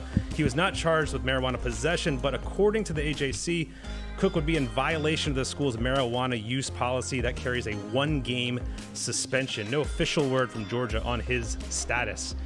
And in other news, former Tennessee offensive lineman Ryan Johnson says he is transferring to Georgia Tech. This decision comes 2 weeks after Johnson entered the transfer portal. Johnson started all 12 games for the Vols in 2018, but only had 3 starts this season. And speaking of the transfer portal, some news from College Station. Texas A&M sophomore running back Jashawn Corbin is in the transfer portal. Remember, he started the season as their starting running back. He was supposed to fill the shoes of Travion Williams, but suffered a season-ending injury in the Clemson game. Isaiah Spiller filled in as a freshman for the Aggies this year. And Paul, we were talking earlier about the South Carolina decade. We have some big news from South Carolina. Could be their biggest news of the decade. They will sell alcohol starting January 1st. They've approved alcohol sales at South Carolina. And we had a fan called up and said if the team continues on its current path, alcohol sales will be good. Yeah, they will be good. They'll start doing that at Colonial Arena. And again, we will follow the story from Athens. There could be some more juniors announcing. I don't know why it just seems like last year all over again. It does. Well, you recruit well, guys leave early. All them dogs are counting down, about to put the anchor down. Hotty toddy, who's it gonna be? Cowbells and swamp, the Aggies wrong. There's nothing like the SEC. The weekend's full of surprises. Hit 'em with the flex. From Williams by Death Valley. On the Finebaum show, Paul's on a roll. If he don't get the best of me, call Paul. He'll make sense of it all. What's going on, Baba? Needles up on Rocky Top. The Razorbacks are hard to stop. War Eagles soaring in the wind. Let me talk, Tammy. Okay, go. Tigers rocking in the zoo. Wildcats are grinning too. Talk about the tide that's rolling in. The weekend's full of surprises. From big upsets to rivalries. On the Finebaum show, heads are gonna roll. If they don't get the best of me, we'll call Paul. He'll make sense of it all. Yeah, call Paul. Don't take those calls. I could give you my address and phone number if you're ever in this neck of the woods. This is the Paul Finebaum show. It's not Jerry Springer, right? We welcome you to the second part of the show, second half. Spurrier on deck about an hour from now. That's always a special event. Glad you're with us. More of your calls at 855-242-7285. Yeah, Paul is up next in South Carolina. Hello, Paul. Hey, how you doing? First time caller. Thank you for taking my call. Well, thank you. Glad you made it in. I appreciate you doing the little segment on South Carolina Gamecocks. I'm a longtime Gamecock fan. Been disappointed a lot, but the Spurrier years were some good years. We had some good games. 3 years, 3 11-win seasons, but some of us old-time Gamecock fans, we refer back to the '85 season with Joe Morrison. Oh, yeah. That was a great year. We had Undefeated until the end, wasn't it? Yeah. And that would have been our first chance to play for a national championship, but it didn't work out. But maybe one day. But I agree with the earlier caller about the recruiting. When you finish like 14th, 18th, you end up at the bottom of the SEC. And let's face it, the SEC has got so much talent. It's like playing in a semi-pro league, because it's just so much talent there. And then if you're not losing to a SEC team on the recruiting, you're losing to, as our former coach would say, that team in the upstate. We don't want to talk about them too much. I like but they've that. been having some good years. I have to put my hat off to them. I just thank you for taking my call. Joe Morrison left us way too early. He's just known as one of the great coaches You're right. in South Carolina Gamecock history. I believe you're right. I think it was 84 season. Gamecocks nearly ran the table. Thank you very much for the call. Nice of you to call. John is in Memphis. Good town Afternoon, to be Paul. from. Hey, John. Got one comment and two questions. First of all, watching Drew Brees last night was unbelievable. So my first question is, and this comes up every year when they talk about how Saban bypassed him to go for Culpepper. Right. And I've read a number of articles that clearly state that he wanted nothing to do with Culpepper, and when he realized he didn't have control, that's when he left.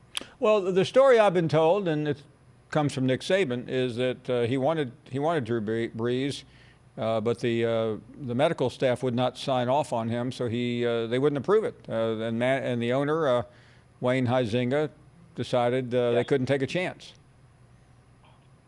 Okay, but so the point is, it really wasn't Saban that didn't want him; they just wouldn't let him have him, right? Well, no. I mean, Saban says he did want Drew Brees, but the sports medicine people said he wasn't healthy enough. So the owner said, "I'm not investing tens of millions of dollars in a guy that the medical staff will not endorse." How'd that work out? So Good for Alabama, bad for Miami. I know this is a total fantasy. Is there any way that the Saints could dangle Teddy Bridgewater to Cincinnati to get the first pick and get Burrow?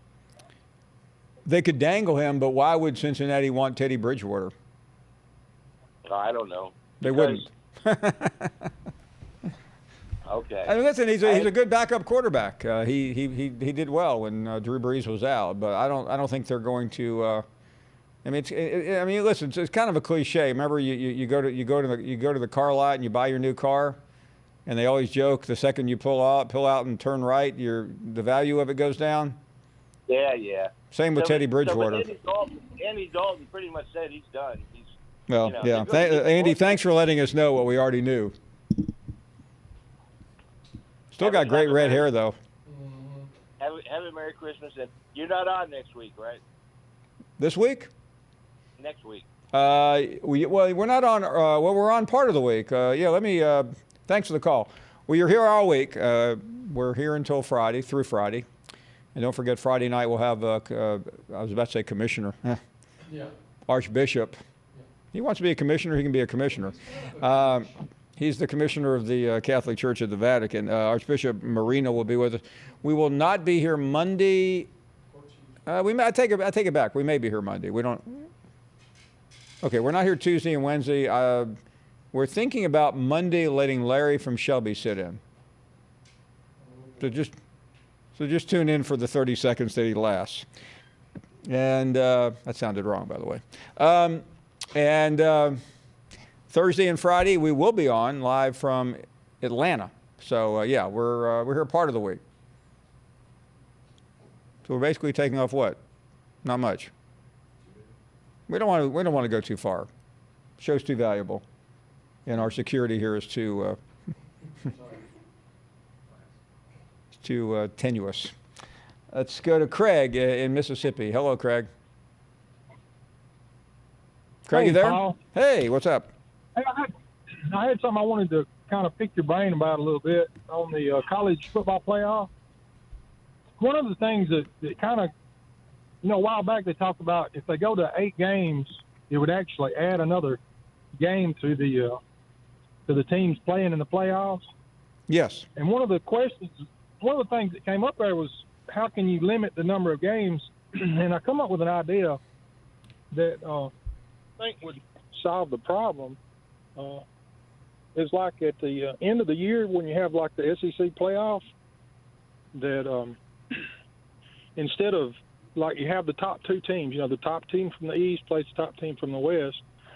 If every team would drop one of the cupcakes, like one of the Western Carolina, something like that, and then at the end of the season, when number 1 plays number 1 from the East plays number 1 from the West, number 2 from the East plays number 2 from the West, all the way down through number 7, and that would give you your 9-game schedule for the SEC to be playing 9 games in one season. What do you think about that? Like if they did something like that? Well, listen, I think it's great that everyone has ideas, but I'm also a realist, and I know that nothing is going to change. Well, see, this would, like, as far as like money, to me, like the SEC should be like interested in something like that because they've been pressured to try to go to a 9-game season anyway, and this would actually give them the 9 conference games, and then you'd have like at the end of this season you would have Alabama playing Florida, and it would have gave both of them teams a chance to maybe improve their bowl game or something like that, But it looks to me like you get a lot more money, out of that than you would a couple of Western Carolina Craig, games. and I don't want anyone to take this the wrong way, but you just have to understand how difficult it is to get any change in intercollegiate athletics. And all these plans that people are calling are great at the end of a bar. But I can assure you that the conference commissioners and the people that run intercollegiate athletics like it the way they have it. And even if they don't, they're not going to tell you they don't because they are stubborn people. And they are very slow to change without having called a meeting, formulating a commission, going off to some island to talk about the next meeting where they show up and decide to have another meeting. You get the idea? Thought you would. But thanks for the suggestion, though. Fisher is up next. Hey, Fisher. Hey, Paul, first-time caller. I got a profound quote here from one of my favorite cartoons, and I'm going to say it, and it's from Popeye. Me done took all me can stands, and me can't stand no more, Paul. I'm not going to stand by and let not one more LSU fan, a brand-new winner, get on this show and say somebody whooped Alabama's ass. Now, I'm an educator, Paul, and I know definitions like the back of my hand. And a 5-point win over a one-legged quarterback is not an ass whipping. Now, I'll tell you what an ass whipping is, Paul. An ass whipping is a 29-0 blanket in your own home stadium last year. So these LSU fans need to get used to winning, and then don't say nothing else about Alabama's ass done got whooped. Because it has been a long time since we had a true ass whipping. Now, we may have lost the game. Well, we may have gotten outcoached. Hold on a second, Fisher. Fisher, hold on a second. Now, listen, I'm not going to quibble. I'm not going to be a lawyer here and say that LSU had a 20-point lead. That doesn't matter. And you are correct. 29-0 last year in Tiger Stadium, that's an ass whipping. You know what else is an ass whipping? Losing the national championship game by 28. That is an ass whipping. And I can't believe I've said that word 3 straight times. I just wanted to make a point. We head to a break. I apologize to anyone I offended. I shouldn't have done it. I will... I'm going to confession right now. Not really. Have they? They've had 10-win seasons. Is that the Florida standard? Bowl wins. This is a team that's won national championships They've had, in the previous 2 decades. 2 great coaches and 2 very pedestrian coaches. How would you describe the Gators' decade, Paul? Like watching the Dow Jones at triple witching hour. Jim Cramer. You think back to what Florida had in the 90s under Spurrier, right? And then the 2000s under Urban. Yep. I was looking at their record because you're like, is it that up and down? And, Urban's last year was 2010. And then they went with Muschamp. And Muschamp had an 11-win season and followed that up with a 4-8 campaign. Yeah, that 2012 year. And it's... McElwain came in, 10 wins. Yeah, McElwain's record wasn't bad. No, it wasn't. Neither was his record of saying ridiculous things. Right? It was even better. By the way, you're being charitable. Yeah. All right, so here's our Mount Rushmore, which is... this one was tough. One was tough. Some of these have been tough because it's like, who makes the cut, who gets in. Well, you remember, it's a finite period of time. This one was pretty tough just to find 4 guys to go on this mountain. Tease Tabor. Dante Fowler. Vernon Hargraves. Yeah. And Jordan Reed. So there's others. If your name is Jordan, you get on all these Mount Rushmore. yeah, you picked up the key. The trick is on this, Paul, is that there were a lot of great players that came through. That's a rough one. Will Greer was very good. Will Greer was great. He just, what did he play, 6 games as a starter? I wanted to put Greer, Driscoll, Jacoby Brissett, and Treon Harris on that mountain, but they wouldn't let me. So. Right. By the way, Will Greer is going to be a starter in the NFL next Sunday. Let's go. Callaway was out there possibly, but again, suspensions. You can't be on the Mount Rushmore with suspensions in college. They've had some pretty decent running backs. What was his name? Got suspended for the Michigan game. Last year, with drawn a blank. Samaje Perine. Was it No, Perine? No, that's Oklahoma. LaMichael Perine. LaMichael Perine. Yeah. Yeah. Close with He's the trying to play his way onto that mountain, but Let's get Pat Dooley. Let's get Pat Dooley's take on it. Okay, we're back. Pat Dooley joining us. Pat, we talked earlier on your podcast, and we've had a difficult time coming up with 4 players that deserve to be on the 10-year period of Mount Rushmore for the Gators. Good afternoon. Hey, Paul. How you doing, buddy? We are doing okay. What's going on down there?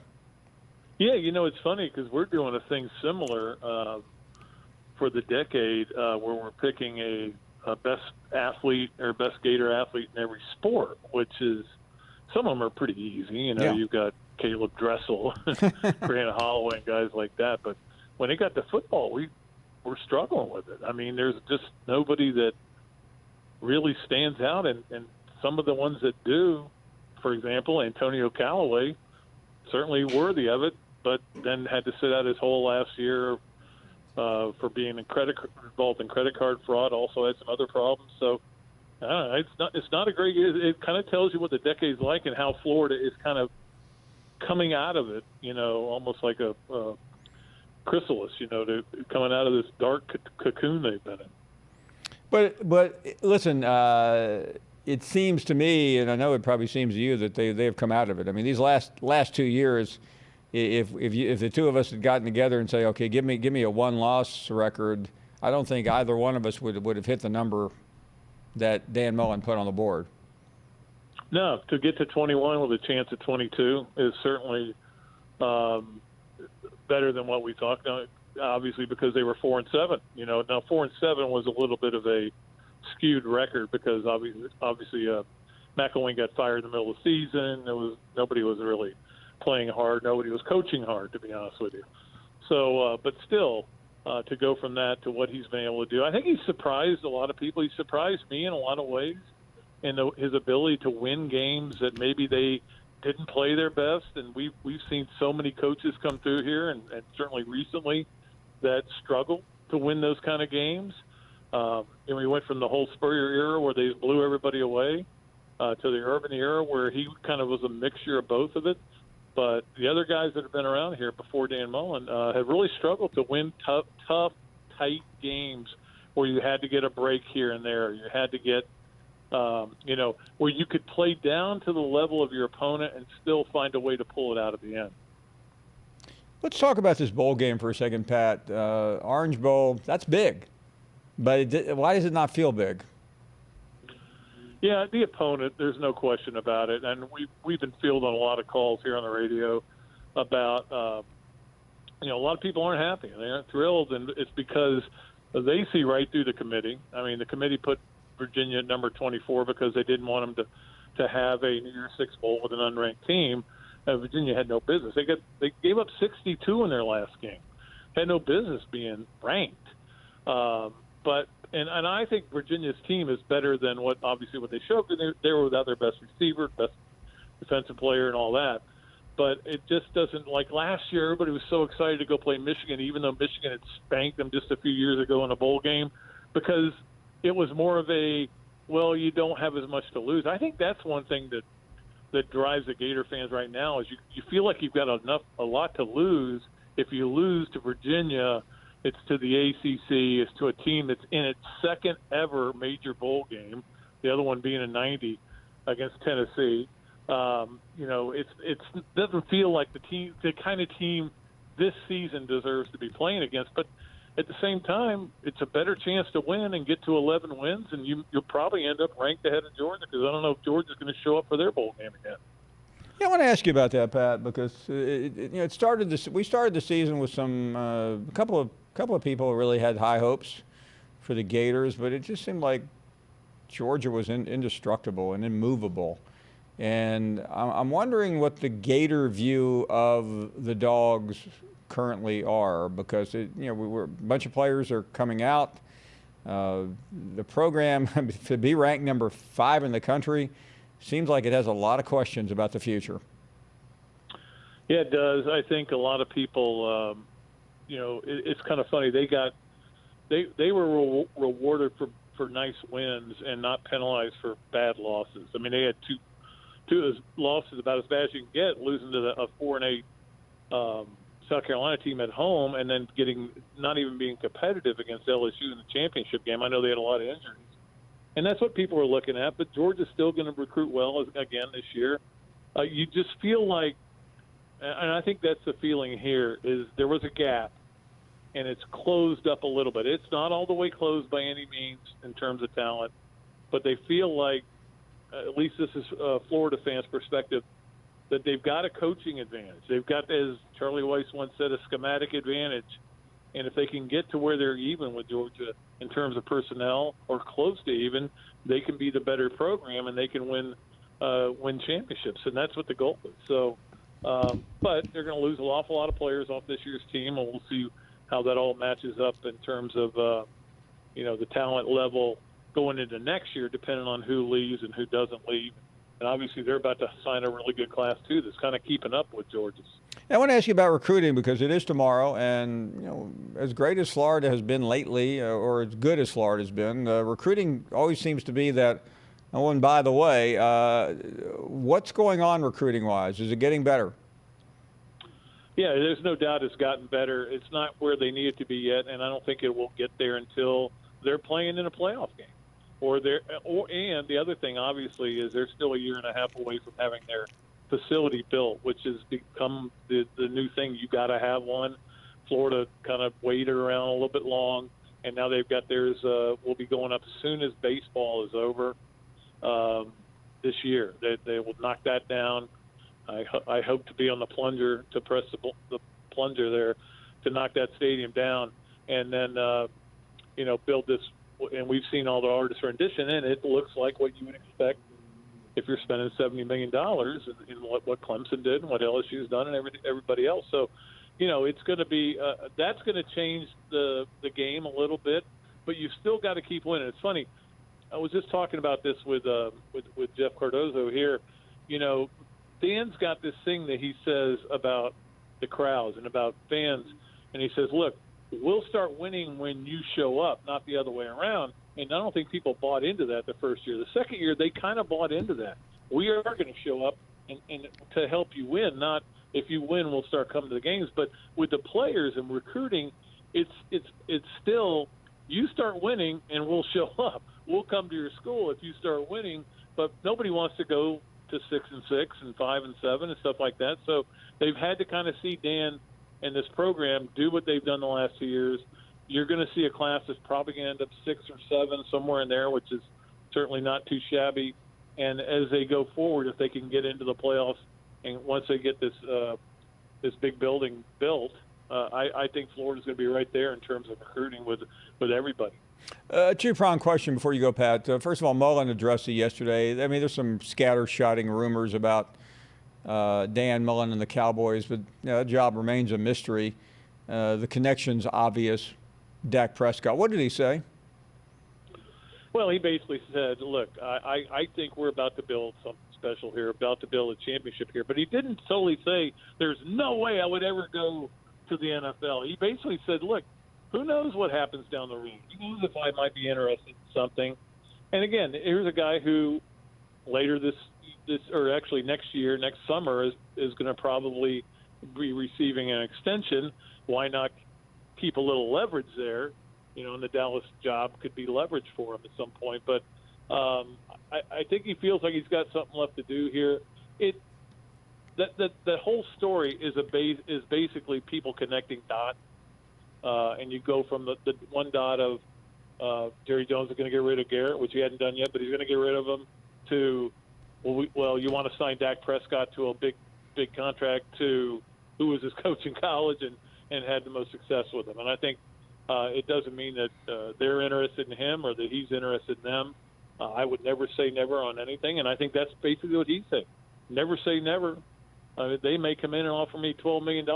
I'll go with it. Maybe he can hire me to be his PR guy. Final question on Urban Meyer. Why is Urban Meyer dancing around for jobs in the NFL? Or maybe it's my imagination, but he said he'd take the Cowboys job. He shows up at Danny Snyder's Bucs, albeit to be with an old player. But is this normal for Urban to be doing what he's doing? Or is he doing anything other than just going to football games?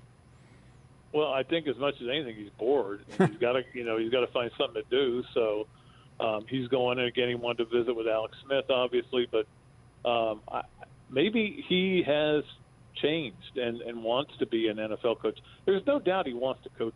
I don't think anybody thinks that he doesn't want to coach again.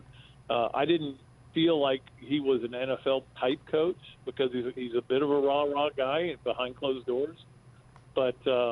I think a lot of us were surprised with the USC thing. We all thought that was going to happen. Perhaps they couldn't work a deal out. Perhaps he doesn't want to recruit anymore. Perhaps that part of it has gotten to his. And I think that's why Bobby Stoops had no interest in any of these jobs that opened up. So maybe he is interested in the NFL. But I think he's been that kind of guy where when he was off here before for that basically that off season where he didn't coach, and then again when he quit for a year, he did a lot of travel. He was everywhere, and he likes to do that. He likes to get out and likes to see a lot of different things, a lot of different games and everything. So I don't know that he's necessarily auditioning. I would, if I was his friend, I would steer him away from that Washington. Oh my goodness! Can you imagine Spurrier laughing about that one? Yeah. Oh, we'll ask him. He'll be on in 30 minutes. Well, ask him about that. We will. I'm glad you suggested. Hey, thanks, Pat. Great to have you on. Anytime, man. I appreciate you coming on too on the podcast. Thanks, buddy. Thoroughly enjoyed it. Was on with Pat's earlier on his podcast. We are going to take a break. And that will be a question for Steve Spurrier. I'm sure he's preparing the answer right now. Okay, you heard from Pat, who's covered the team for a couple of years. Good stuff there. Yeah, I mean, it started out. Pat said the same thing that we were talking about here. Like, it's tough to find like a standout. A standout player that is just redefined Florida football, especially when you come off of a decade where you had Tim Tebow in there. Right. You know, we kicked around the idea of putting the ghost of Tim Tebow on that Mount Rushmore. I thought the kid, the Publix grocery bagger who ran the fake field goal in back in 2014. If I could remembered his name, I would have nominated him. Well, they did have some good games, Paul. You know, I mean, look at their best. We got some of their best games here. Charlie, there we are. In 2010, they beat Georgia. They sure did. Right, that was good. In 2012, they beat a very good South Carolina team. That was also very good. South Carolina beat Georgia that year. They had two SEC championship game appearances, but both terrible. Yeah. They beat a very good Mississippi State team. Or Ole Miss team. Brandon Powell, who could forget? And they beat Tennessee. They do that every year. But this is the one play that defined it, the decade for Florida, right here. Snap to Franks. Franks dropping back, stepping up, running the ball, looking. He's going to heave one deep down the field. It's going to be to the goal line. It's going to be caught. It's a touchdown. And the Gators have won the game. Tyreek Cleveland. Oh, my. I can't believe what I just saw. And this place is an inside asylum again. Oh, my. Ball game. Gators have beaten Tennessee again. So who could forget? Maybe it speaks volumes. Just like they drew it up there. Yeah. Maybe it speaks volumes to what Florida's decade is, that the player that made the play that defines the decade is also now transferring to Kansas, probably.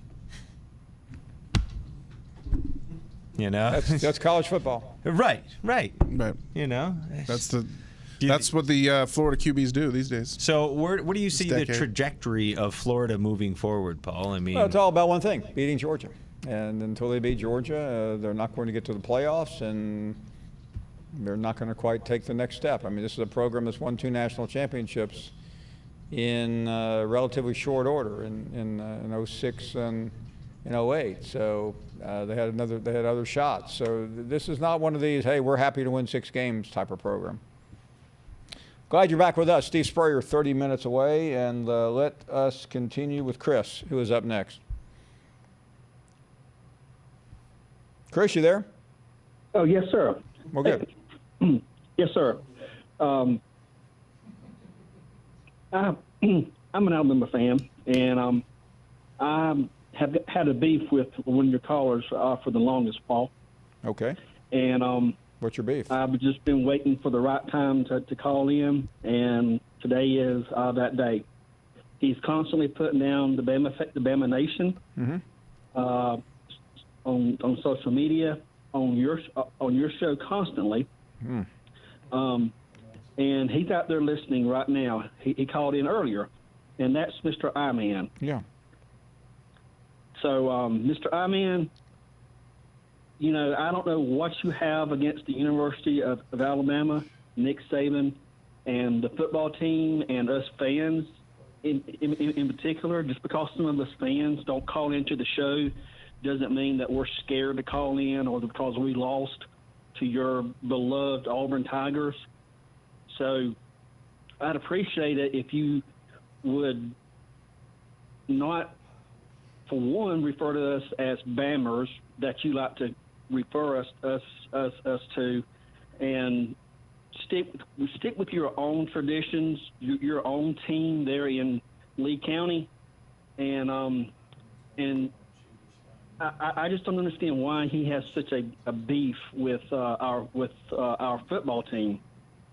He can't call into your show, Paul, without talking about something about the University of Alabama. He either talks about Nick Saban, the fans, or the football team. Every time I've ever heard him, he won't talk about his team. He has to talk about Alabama, and I just find that so flattering. Daryl from Georgia's the same way, but I don't know. I just been waiting for the right time to call in, and maybe he'll call back.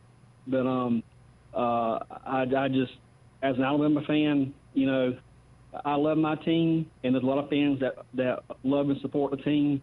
And he's just very annoying. And if I was an Auburn fan, I would be embarrassed to have him as an Auburn fan.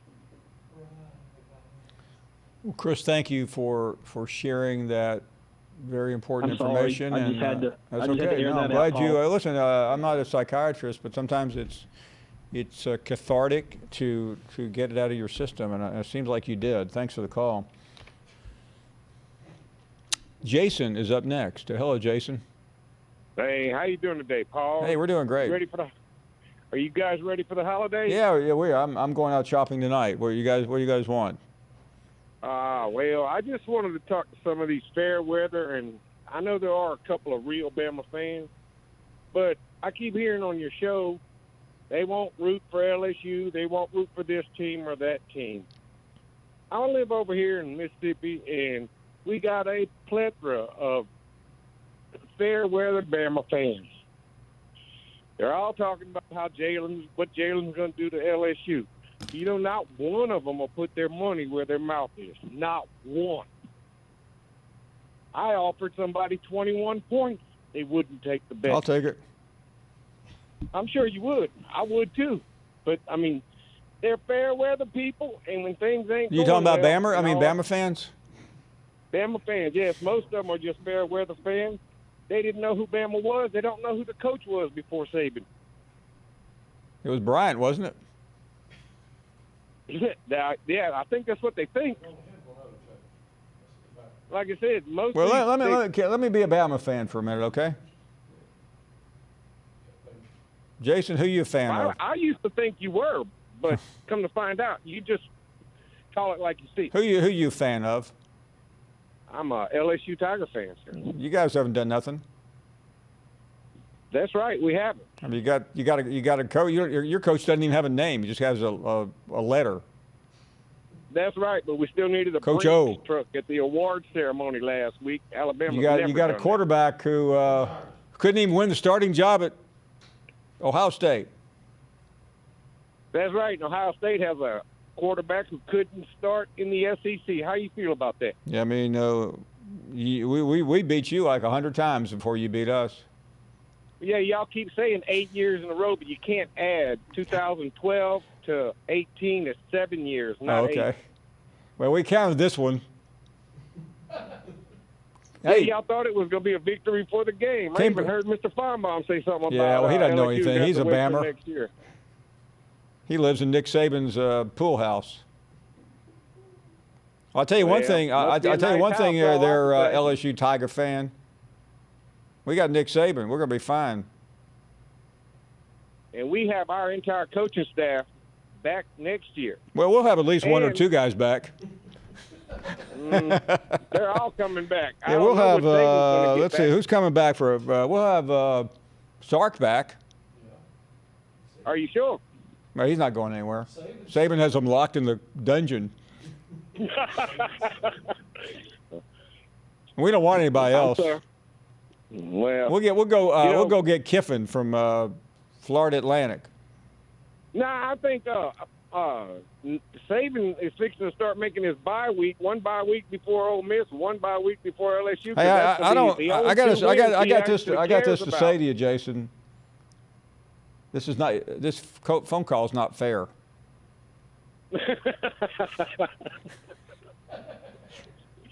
You didn't give me enough time to respond.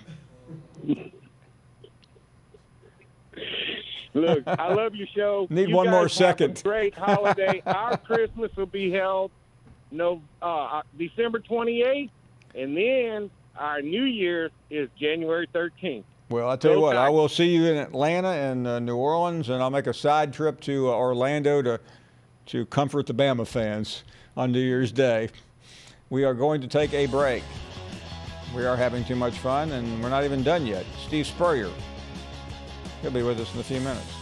What do you think of Lane Kiffin being back in the SEC? You get to play him next year. Yeah, that's kind of cool. No, I like Lane. I think Lane's a great football coach, does a great job. Obviously has great personality and is a fun personality in college football. Obviously, there was the rating system they put out the other day. People they'd go to Vegas with him over me. I think I'm a good time guy though. I have a lot of fun too.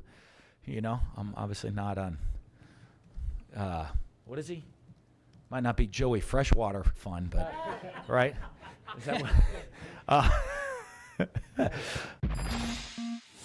But we do try to make it fun. Now, if you look, everything about the schedule is to not make it grinding at all for the players, but, to make it. But when it is time to work, we work and talk to them constantly. There's plenty of time off. We're going to give them lots of free time, both here and when we get to Miami.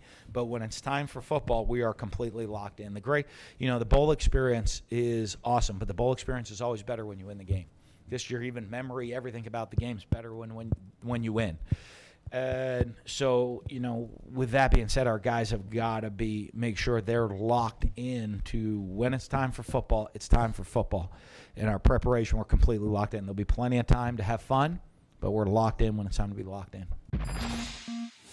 This is a team that played for their conference championship, and still won their division. And, when you're able to look at those things of what they did, I think Michigan got in like us last year, right? They were at large like us. Yeah. So they kind of got in at large. This is a team that, had an automatic bid playing for their conference championship. So I think that's just a little different deal for our guys and getting ready to play. I think one of the big keys of the bowl game, too, it's not always your opponent, it's you. You're going to look, it's been a month since we played a game. Do we have that mental and physical toughness within our how we prepare and how we go execute in the game when we haven't been, when you're not, you kind of in-season routine of going every week. You take all this time off. Do you have the mental and physical toughness to prepare and execute at an extremely high level? And I think you'll see that in a lot of bowl games. It's not always just your opponent. It has a lot to do with yourself as a team to have success in bowl games. Welcome back, y'all. What a show on this Tuesday. A reminder, we will be here the remainder of the week. No vacation, no holiday for us. We're here gift wrapping and helping the less fortunate, like the Alabama callers today. Stephen is up next in Georgia. Hello, Stephen. Paul, you know what? I've always heard about the Bama melt until today when I knew it was true. When Chris with his Alabama pacifier calling in, telling you it's not fair that people are picking on my football team, man. Please don't pick on my poor Bammers. We don't do nothing. The melt is real, and this offseason is going to be a lot of fun in Paul Finebaum land. A lot of fun. You think so? Oh, the Bama melt is real. See, last year, I was telling somebody this morning on a show that the Clemson loss was about okay. We're going to get them back. Remember, right? Exactly. It was all about redemption. That's now gone. So what's this offseason about? it's about don't pick on us. We have Nick Saban, Yeah, and you don't. Maybe Here, I just did a bumper sticker. I ordered 10,000. We have Saban. We'll be fine. Exactly. Hey, I was going to ask you: are you scared about getting punched by Larry? No, listen. I do not challenge people very often when you weigh 110 pounds and look like me. But if Larry would like to meet me in a ring, I'll wait for him in the ring. I don't think he can get in the ring. Well, you know, and they have cranes. David Upton, my good friend from Crane Works, one of our sponsors back in Birmingham. Could he get a crane to lift up Larry and put him in the ring for the 15-rounder? Can you listen? Can you imagine? I mean, the wheezing that Larry would go through just to step into the ring. And not to mention, he's going to have to close one eye to throw a straight punch. And by the way, I'm not trying to act like I'm, at my point in life, I'm in that great a physical condition. But with help, I could probably get in the ring. Yeah. Worst case scenario, I guarantee you can outrun him. And I'll take my chances in trunks and boxing gloves. I mean, can you imagine Larry? Do they have a 3XL? The Larry versus Finebaum. I think it's must. I think we can give whatever we make on the battle to charity. We can have those big gloves, can't we? Yeah. Can you get hurt with those big gloves? Yeah. Too bad. You know what? And I bet you could even rent out the MGM in Vegas for this one, Paul. Oh, listen, I'll do it wherever we have to do it. But I'm just tired of him bad-mouthing me every day.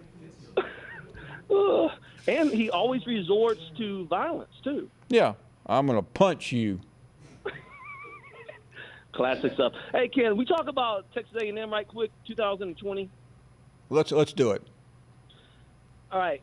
I don't know if you can pull up their schedule, but I've always Oh, it's said automatic. They're going to have a great year. The third-year coach, right? This is Jimbo Fisher's $7.5 million telltale year. I don't see a loss on the schedule. I see them going 10-0.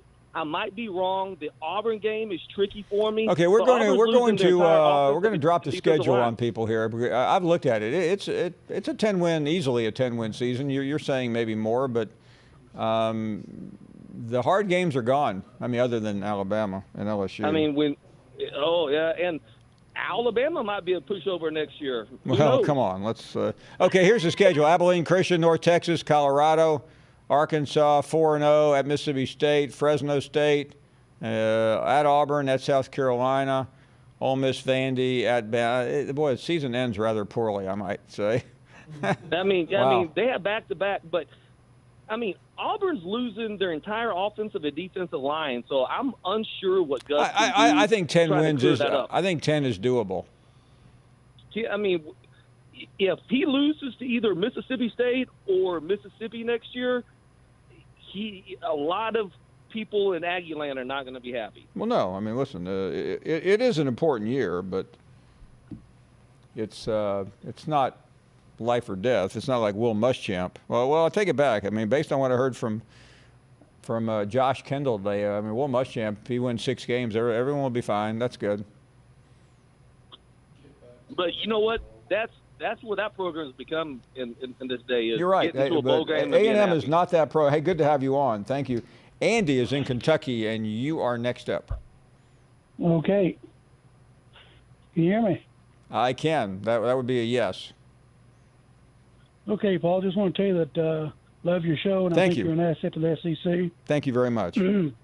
Proud to have you. Proud to watch. You just got a quick comment and a question. You know, as a Kentucky football fan, it's hard to stay engaged. You know, we come through the Rich Brooks years, which were great. Had Andre Woodson with us, and we kind of suffered through Joker years. Now we got Mark Stoops. It seems like every year we get better and better. And now we got a transfer coming in from Auburn next year, Gatewood. He is really And good. I just want to get you. Well, that's what I've been hearing. I just want to get your thoughts on where you think Kentucky will look next year, what will pan out, and especially the quarterback situation. Yeah, listen, a lot of people at Auburn were unhappy. Now, I don't know. I mean, I think Bo Nix is a fantastic quarterback who just had he made a couple of mistakes as a young person, but he'll get over that. But Joey Gatewood is very versatile. He can do everything. I've heard some Cam Newton comparisons. I've heard some other comparisons. I think in that system, he'll do extremely well. I am a huge Mark Stoops fan. I think he's just continually underrated. And I thought, considering they literally threw that Florida game away this year with a missed field goal, I thought they had a good season. Yeah, I agree. I think each year he gets more and more wins, and they continue to go to bowl games. So I really like where Kentucky stands with Stoops. Hey, Paul, appreciate your time, sir. I just want to give a shout out to my dad, Gene, and to Coach Brannick down there in Barnesville, Georgia. And I appreciate your time, sir. Thank you very much. We are heading to the final hour. Coach Spurrier will join us in a minute. That is always must see. We are coming right back.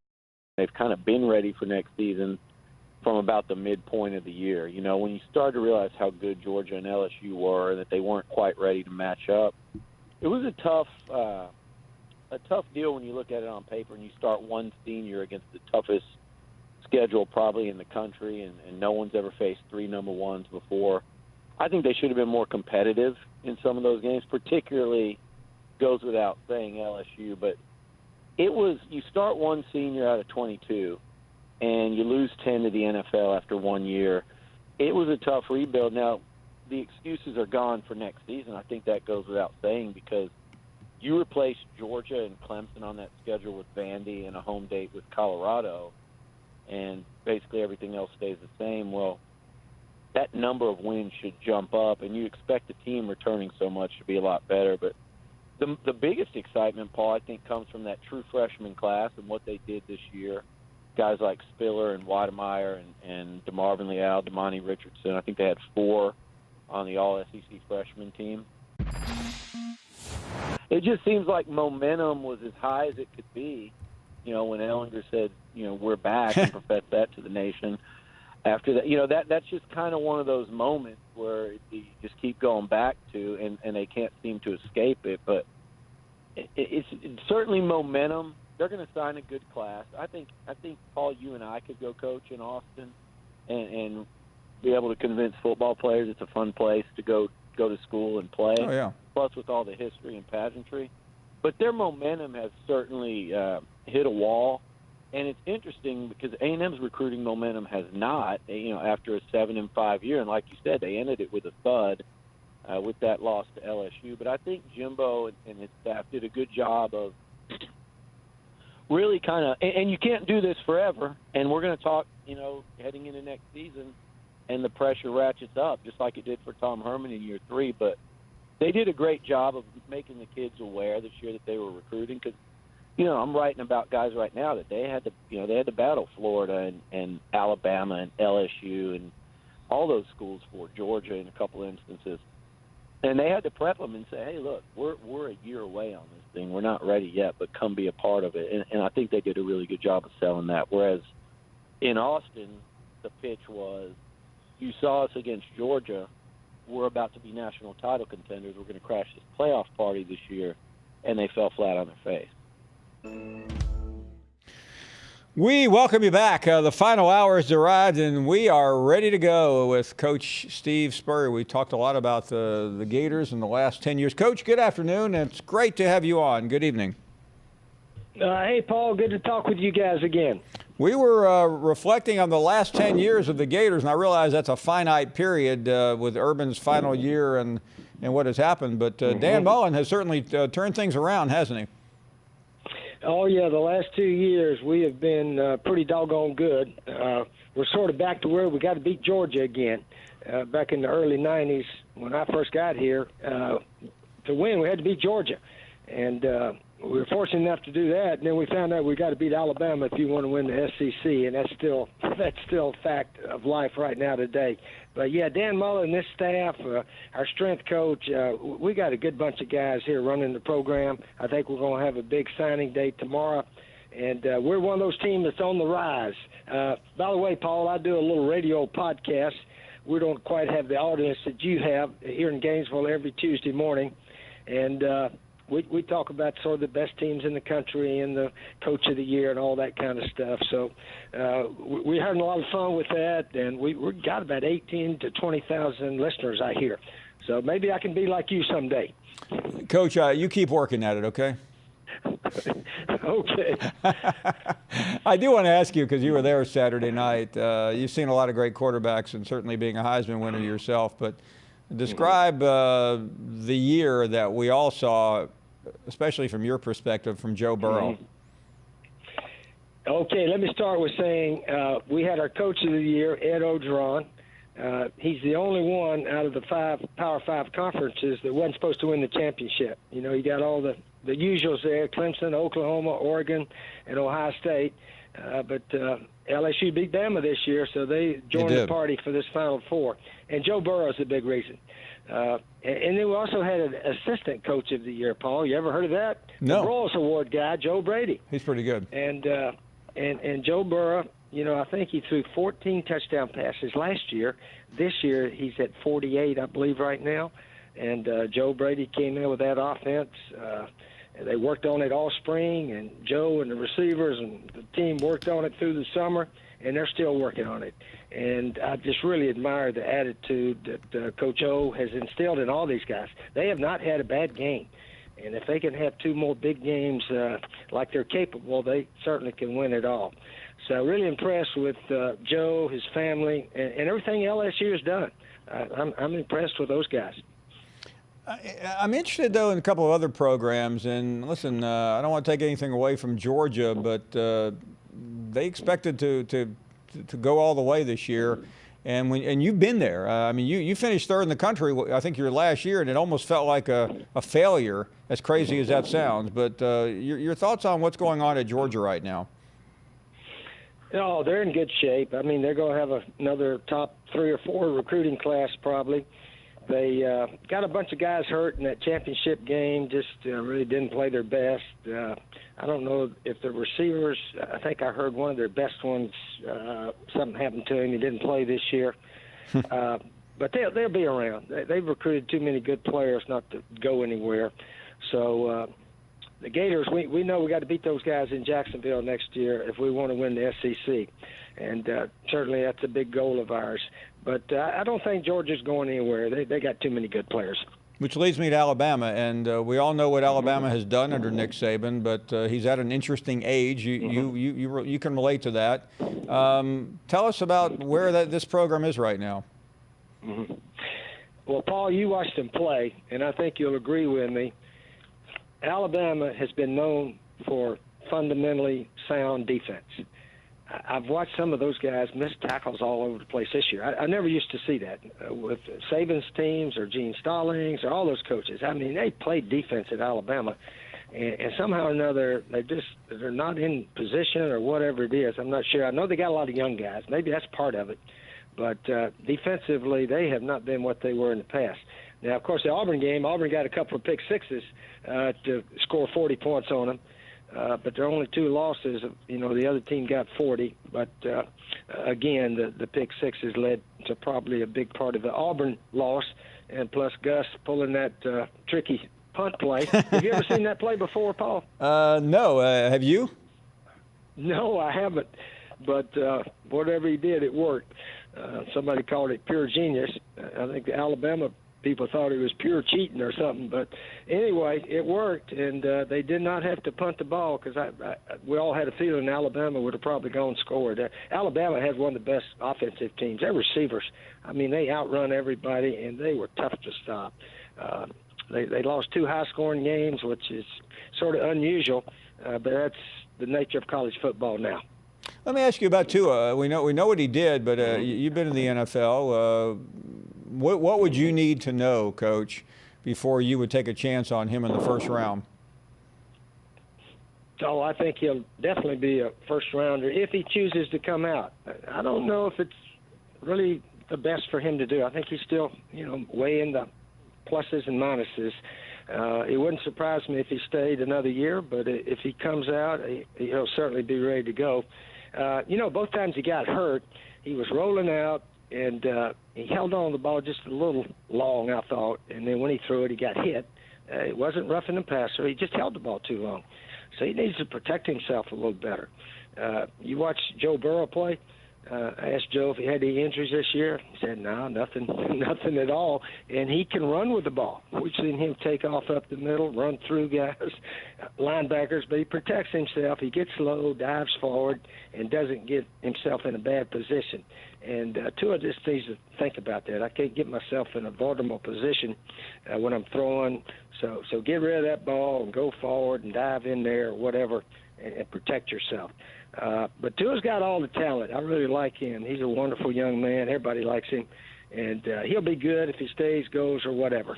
I want to get to the playoffs and say, I have to ask you about Urban Meyer. We started the season with him at the Florida-Miami game. He's worked on Fox.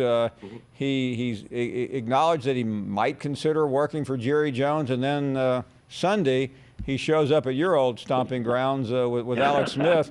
And, you know, the speculation is rampant. Could he work for Danny Snyder? I think you know a little bit about that. Well, I don't know what Urban's going to do. Last time I saw him, he and his wife, she said, no way he's coaching again. But that was 4 months ago, it seems like, in August when Florida played Miami down there. And a lot can change in 4 months, as we know. So anyway, he's probably getting bored with the television, and he's probably – I don't know if he'll take another year off or not. He's only, 55 or 6. He's pretty young. But if he does go to Washington, he will bring a general manager with him. I thought I was getting a general manager, and I ended up getting the owner as the general manager. And when they found out I couldn't even pick what quarterback was going to play, I knew my time was up there. So Urban will be a little bit smarter than me. He will know who he's working with and so forth. And if he does go there, I'm sure Dan Snyder will give him a general manager and allow him to run the show. Listen, I mean, it's always difficult to try to characterize someone, but from what you know about him, do you see him fitting in the NFL as long as what you said is put into play? And that's a good question. He's gone, he won at Bowling Green and won at Utah. Now, those were places that they don't have a big history of winning. And then when he came to Florida, we'd had some success here, and then I guess he followed Ron Zook. But he took Florida right to the top and sort of had those health issues that last year. And I tell you what's sort of ironic, Paul, the last game he coached in the Swamp was the game South Carolina. We came down and beat them for the Eastern Division in 2010. Right. And then the last game Muschamp coached in the Swamp was against South Carolina in 2014. We were fortunate to beat them that year. But Urban, a year or two off, heck, he wants to go do something different. He's already won 3 national championships, so maybe a Super Bowl. He said that might be pretty neat to go win a Super Bowl. Let's find out where the players are and see if we can get it done. Before you go, I would like some thoughts on the playoffs. We have 2 games, and you know the personnel reasonably well with all of them. LSU starts it off against Oklahoma, and then obviously the big one that night, Ohio State and Clemson. Yeah, here's the way we looked at it on our little podcast today. Ohio State's got the best players. They had 7 guys make All-American, first or second team, I think, came out yesterday. Clemson is favored. Did you know that, Paul? No. They are 2 or 3 point favorite over Ohio State. And if Clemson were to beat Ohio State, they would be favored over LSU if LSU beat Oklahoma or if Oklahoma wins. So Clemson right now is, according to the odds maker, Danny Sheridan and those guys that put the point spread out, they're the best team. And so you can see why Dabo feels like they're disrespected a little bit. So anyway, but Clemson, yeah, they're fresh. They're healthy. They haven't been sort of tested, and they're ready to play well. It wouldn't surprise me at all if they backed it up and won another one. Oklahoma, if they play extremely well and catch LSU on a bad night or day, they can win it also. So, but I'm pulling for LSU. They're an SEC team, and they've had a wonderful year, and they haven't been there in a long time. I guess Les Miles had a national championship game a while back. 11, but, yeah. If they were to win it, I think that'd be good for certainly LSU, everybody in the SEC. Let me get your thoughts before you go on South Carolina. I know you have nice feelings about Will Muschamp, But it seems like, in spite of, he had a tough schedule, but he's also in that state with Clemson. You beat Clemson 5 years in a row. You had a lot of success with players within the state. What's your thought on where that program is right now? Mm-hmm. Well, we'll work as hard as anybody in the country, no question about that. I think they've recruited pretty decently. Gosh, they had that huge upset over Georgia, and they were very fortunate in that game, as everyone knows, and they know also. The ball sort of bounced their way, and they had a defensive score and this, that, and the other. He's got a new offensive coordinator, Mike Bobo. His buddy from Georgia days is coming in to run the offense. So they got a chance. Heck, they had a 3-point lead on the Gators going into the fourth quarter this year. And it seemed like when they lost that one, their season sort of flipped around and went bad after that. So they got a fighting chance. There's no question about that. So we'll see how it all plays out. Another thing we talked about today, Paul, was these guys that don't play in the bowl game. You have any feeling on that? And then I'll tell you my feeling. If you want to hear it. Listen, my opinion's worthless. I want to hear yours. My feeling is if they don't want to play, that's fine. They have a right not to play, and if they want to prepare for the NFL and make sure they don't get hurt, they got a right to do that. And if they did, I would shake their hands, say, that's fine. We can't bring you to the bowl game. We're just going to bring everybody that's on the team that's still with us. So you're no longer with us, and that's okay. That's the way I would have done it. Jadeveon Clowney, he played in the game, and he was projected the number 1 pick, which he was. After that game, we played Wisconsin down in Orlando. And if we won the game, we had a chance to be the highest ranked in school history, and we finished 4th in the country. And Clowney had a heck of a game, played well, and I'm sure that memory is good for him the rest of his life. Hopefully he can win a Super Bowl, maybe at Seattle. But, we used to always tell our guys, we want you to play for yourself, your teammates, your coaches, your family, and all that, but you got to want to play for your university somewhere. Somewhere along the line, that's your school. And it's going to be your school the rest of your life. If you're a senior, if you're a young guy, you may have another school that'd be your school for the rest of your life. So anyway, we play a whole bunch of games, and you vote after the bowl game. So where you finish, to me, is very important. Either in the top 10 or top 25, winning season or losing season, all those 6-6 teams. So to me, those bowl games are a lot more important than some people think. Coach, one thing I've always tried to do as I've gotten older in the business is help young, aspiring people get bigger voices and bigger audiences. So tell us, if you don't mind, more about your podcast so people can listen. Well, we do it here in Gainesville. Shane Matthews is on with me, and Steve Russell, local radio, TV star, I guess you'd call Steve. WRUF, the local station here, has it. And 98.5 FM, I think, is WRUF. So we do it every Tuesday morning at 10 o'clock. We're about finished now. We're going to have one more after I got to listen to this thing. After the championships in January. I think our last one is January the 7th. Well, it sounds like fun, and I hope a lot of people go look, because you are must listen to when it comes to your football acumen. Coach, thank you. Great to see Jerry not long ago, and Merry Christmas to everybody down there. Okay, Paul. All right, good talking to you again. You bet. Steve Spurrier, podcaster, joining us from Gainesville. We'll take a break. More to come. Let me tell you something. I seen you had a little comment about the 25 first-round draft picks on the way Wednesday. But here's the problem I have, Paul. You know, me and you cool. We always going to be friends, even though it's getting harder to defend you out here, Paul. Oh, really? Well, hold on a second. Tell me about that, Legend. Tell me the struggles that you have in Alabama defending me. Well, there's a lot of Alabama fans not happy with you, Paul. They feel like you turned into a straight Bama hater. Oh, really? But this is what why would they say that, Legend? It's just the way you talking about Nick Saban is done, talking about Nick Saban lost a step. Well, I mean, where you get that stuff at? I mean, Saban right now is trying to figure out how to win another title.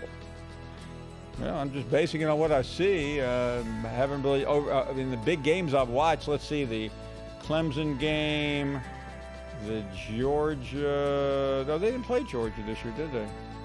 The LSU game and the Auburn game, those are the three biggest games he's had. in the last calendar year. Not impressed with what I've seen, Legend. Sorry about that. Well, I'm impressed. I mean, hey, he's lost a couple games. Gave up more than 40 points in all three. I don't know what in the world. Hey, Legend. I don't know. Hey, Legend. Legend, calm down, my friend. I don't know what you're watching, but what I'm watching is not very impressive. Okay. Well, I'm impressed. I mean, I know you got that cackle and you're trying to mask your hurt with your shtick here, but you're coming after me in terms of what I'm just shooting facts. In the last three important games that Nick Saban has played, he's looked bad in all three. You have a response to that, pal? Yeah, I have a response to that. He could go 0-12. I wouldn't care. Well, good. I would because I'm paid to give my opinion about what I see, not to be some sycophant fan talking about the past or the future, okay? Yeah, here's the thing, though, that you disrespect Nick Saban in Alabama and the media across the board does. If Tennessee, Ole Miss, or A&M on Wednesday had the recruiting class that Alabama will have, y'all would line up to Well, we're not talking about Tennessee. We're talking about Alabama, okay? So you're deflecting a reality. Hey, Legend, slow down a second, okay? I hear this nonsense from you every year. Got more draft choices, got better. Where were all these players when LSU was kicking their head in during the first half of that game? Where were they in the second half of the Clemson game? Where were they against Auburn? I mean, Legend, I've heard it all from you, pal. Thanks for calling. Good night. Welcome back. We are glad you're here. What a great conversation with Coach Spurrier. Did you know that he had a podcast? Let's talk to Bill, who is in Texas. Hello, Bill. Hi there, Mr. Paul. How are you doing? We are doing great. Thank you. Good. I'd like to give 3 shout-outs. First to you. My wife and I really enjoy your show. Thank you. Secondly, to the SEC Nation, because I watch it every Saturday and love all 4 of y'all that are on there. And Coach Spurrier is top drawer. Really appreciate it. Oh, he's amazing. Well, thank you very much for those kind words. You're welcome. Now, I'm going to go a little bit against the grain, according to some of your callers today, because I've been an Alabama football fan since 1963 with Coach Bryant and Joe Namath. But I'm also an SEC fan, and I hope the Tigers win it all. Well, that's nice to hear. Yes, sir. Hope you have a great day. Well, thank you for calling, and thanks for the kind words. Great to have you here. Let's talk to Chip, who is in Florida. Hello, Chip. Hello, Paul. How are you? We are doing great. Thank you. Happy holidays to you and all your staff. You do a great job. I watch you every day. I'm a first-time caller. Well, thanks a lot. I have just 2 things. What's with all the Alabama haters on LSU? I don't get it. I'm a Tennessee fan, and I think the Joe Burrow, Coach O story is probably the best thing that I've seen since Spurrier came into the SEC with all of his wonderful quarterbacks. Question I want to ask you, do you think that Lane Kiffin coming into the SEC brings a little bit of swagger like Spurrier did to Florida? And I'll hang up and listen. Oh, thank you very yeah, you're right. Kiffin and Spurrier are different, but there are many similarities as well. A little bit cocky, quirky, will say something just to irritate the opposition. And that's what made Steve Spurrier so great. I mean, other than the fact he's one of the greatest coaches of all time. Let's continue with more phone calls here. And Jerome is up next. Hello, Paul. Hey, Jerome. Good afternoon. Good afternoon. I like what Bill said. I called you 2 years ago, and I said, not this year, but next year, that LSU would win it all. I mentioned he had to walk, the talk. I'm talking about Coach O. I forgot to mention the Gravel boys. And there's 3 years in a championship. And I just wanted to, I'm the card man. Do you remember that? I sure do. Okay. I've never played it for anybody but Alabama. I'm a Bama fan, but I'm going to play the cards for Oklahoma and LSU, and if it works out, I will play them again, and I will try to get on your show. You have got the greatest show, sports-wise, in the United States of America. And just wanted to say that, Paul. Well, thank you, Jerome. You have a Merry Christmas. Thanks so much for the incredibly kind words there to all of us. Jason is in Florida. Hey, Jason. Hey, Mr. Paul. How you doing? We're doing great. Thank you. I hope you have a Merry Christmas and a Happy New Year. Thank you so much. I just kind of heard you and the legend going at it. I kind of hate to say legend in front of that guy, but I mean, how does he figure he's a legend? And I just don't understand his argument. I don't understand his argument. He told me where he got that moniker. I'm trying to remember. I'll let him tell the story. It's a good story. Well, I'd sure like to hear the story because. Well, for those who, and I'm not going to go into it, for those who don't know, Legend has one of the more interesting pasts of any caller in the history of this show. Can you explain it to me while we're still on the phone? Yeah. Listen, I'd rather him tell the story. Hopefully he'll call. But Legend had a couple of years where he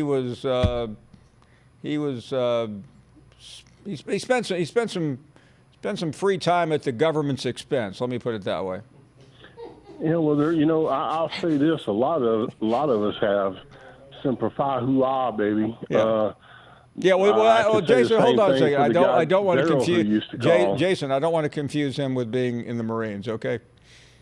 The difference between where Legend was and I mean the Marines feels like you're incarcerated, but you're not. You're absolutely right. Yeah. I just, wow, man. I was listening to him talk to you and talk, the Alabama thing was on and on and on and on. And to me, I don't think Alabama had that bad of a year. Tua got hurt. Tua is a people tend to forget that he's a great human being. No, he is. By the way, I just saw a tweet from some Bama fan, and I'm not going to say his name because the guy called me a backstabber. But he said he's looked at objective metrics, and the Tide should be number 4th in the country right now in the playoffs.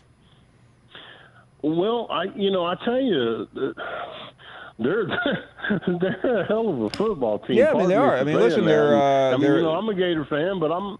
You have a couple of lady. By the way, my question though is it too late to get Alabama in the playoffs? Also, I'm sorry, Mr. Finebaum. Is it too late to get Alabama in the playoffs? Can we like petition the Supreme Court for certiorari or something? Or? I don't think that's going to happen, Mr. Finebaum.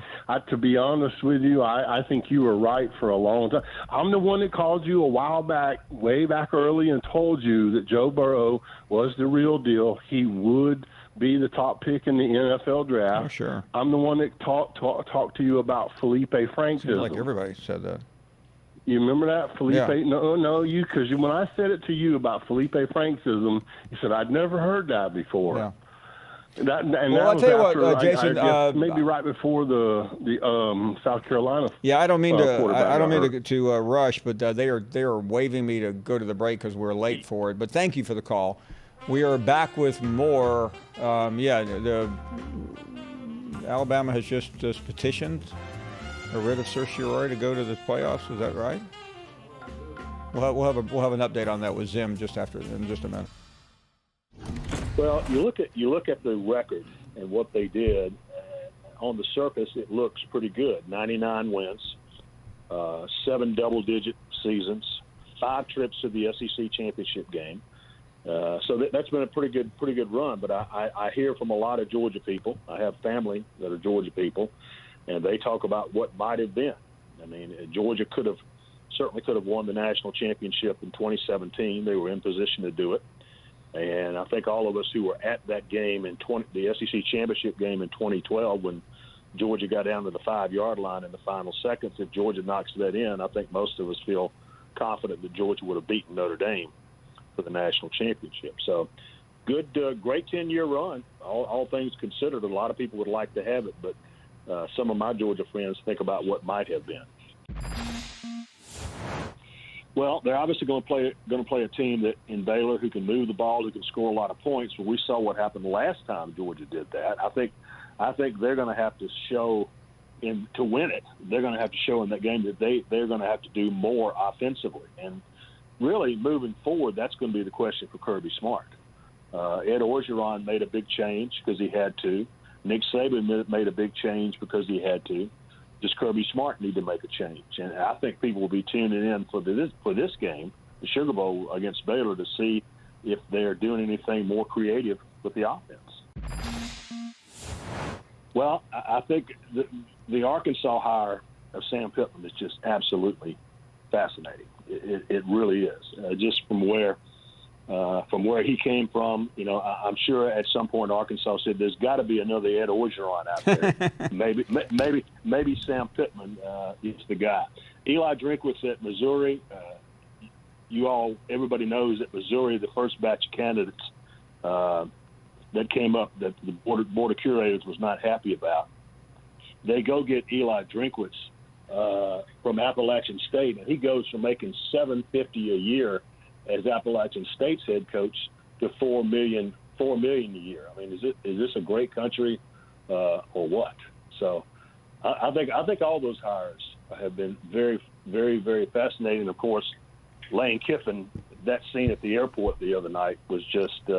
I told one of my friends, I said, that to get handed a baby right there on the tarmac, I'm sorry, but you just don't get that in the Big Ten. Welcome back. We are glad you're here on this Tuesday night. Gil is in New Orleans. Hey, Gil, thank you for being here. Yes, Paul, I called you a couple of days ago, and I got one thing I want to correct real fast. I had made a statement about Drew Brees and Joe Burrow, and who I had most confidence in. Drew Brees in the pros, Joe Burrow in the college. I think Joe Burrow will get there, but that's it. That's what I want to say. Other thing I want to say, I was going to call and talk to you about Legend, but it looks like everybody talked to you about that. But I want to tell Legend one thing. I'm a big LSU fan, but when I saw, I watched Alabama because I wanted them to win every game, because I wanted them to be undefeated when they played LSU. That's all. But what was done to that boy Jalen Hurts, I couldn't believe. They brought him in to save the program one time. They brought him in another time. He bailed the whole thing out. Great quarterback. A real class kid. Then he leaves. He sat on the bench, didn't say a word, didn't do anything. He leaves to go to Oklahoma. If LSU wouldn't be in the bowl game, this playoff thing, I would be pulling for Oklahoma. Here's the problem: the team that I fear the most with LSU playing is not Ohio State, not Clemson, it's Oklahoma, with a running quarterback, with the talent this boy's got. If he gets hot, we got a serious problem. But like I say, I was going to call about Legends. I'm going to just give you, last time I gave you an old story about how big a fan I was with LSU. This had to go back to 1964, 65, when I first got married. My wife was a newlywed when we were living in a project. The whites had a project, the blacks had a project. We were segregated back then. We were on the second floor, and my wife went downstairs during an LSU game. It was either 64, 65, I forget. But when she got downstairs, the old lady downstairs says, honey, don't let him do that to you. Don't let him beat you. Go down and get a divorce. It was me upstairs. Me and my wife been together 55 years, by the way. It was me upstairs during an LSU game. I was going nuts. That's funny. That was LSU Ole Miss back when they were both 1, 2, or 2 or 3. Oh, sure. 1, 2 or 3. 1, 2 or 3. That was back in the 60s. That was a rivalry. Yeah, that was a big rivalry. And the big thing was go to hell, Ole Miss. They would tear a stadium down. That was the chant. Go to hell, Ole Miss. And that was 60, all during the 60s, I think, Paul. I don't really remember anymore. But I know it's 61, 2, 3, 4 up in there. Ole Miss and LSU were 1, 2, or 3 somewhere in there. And anyway, like I said, I think the one that worries me the most is Oklahoma, and beyond legend. I can't understand how they can look at a boy like Hirsch, as classy as he was, and think about nothing but Alabama. Yeah, but let me say this, Gil, as we go. I mean, Jalen Hurts had his shot at Alabama. He was supplanted by a generational quarterback, and nobody can argue with that decision by Nick Saban. Hey, thank you for the call. Great story. Rick is in Ohio. Hello, Rick. Hi, Paul. Rick from Toledo, Ohio here. I'm a big Ohio State fan. And the first thing is I want Gil to know he has nothing to worry about. Oklahoma has no chance to beat LSU. And anyway, basically the only reason I'm calling, I wanted to let you know I love your show. Thank you. As I said, I'm a big Ohio State fan, and I think your show is awesome. I love the passion of the SEC. And you got a big fan here in Toledo, Ohio. Keep up the great work. Well, thank you, Rick. Thanks a lot. That means a lot to everyone that works down here on the program. Let's continue with more calls. And Mary is also in the Buckeye State. Hello, Mary. Hi, Paul. It's good to talk to you. Thank you. Thank you very much. The comment I wanted to make was, I believe it was Chip, and he was going on about Alabama should arguably be in the top 4. And I have to disagree with him because Alabama could be a pretty good team, but they didn't get the job done when they had to. They lost 2 games. No, listen, I mean, Alabama had plenty of chances. All they had to do is if they had beaten Auburn, they would be in the playoff right now. That's exactly right. That was my point, because I get so tired of everybody acting like Alabama should be the god of football when they didn't get the job done when they had to. And my last comment is, go Bucks. You got it. Thank you very, very much. Lewis is in the UK. Oh, excuse me. He's in the UK of Kentucky. I thought it was rather late in London town. Lewis, nice of you to call. Fine, Paul, I'm in Lexington, South Carolina. How are you?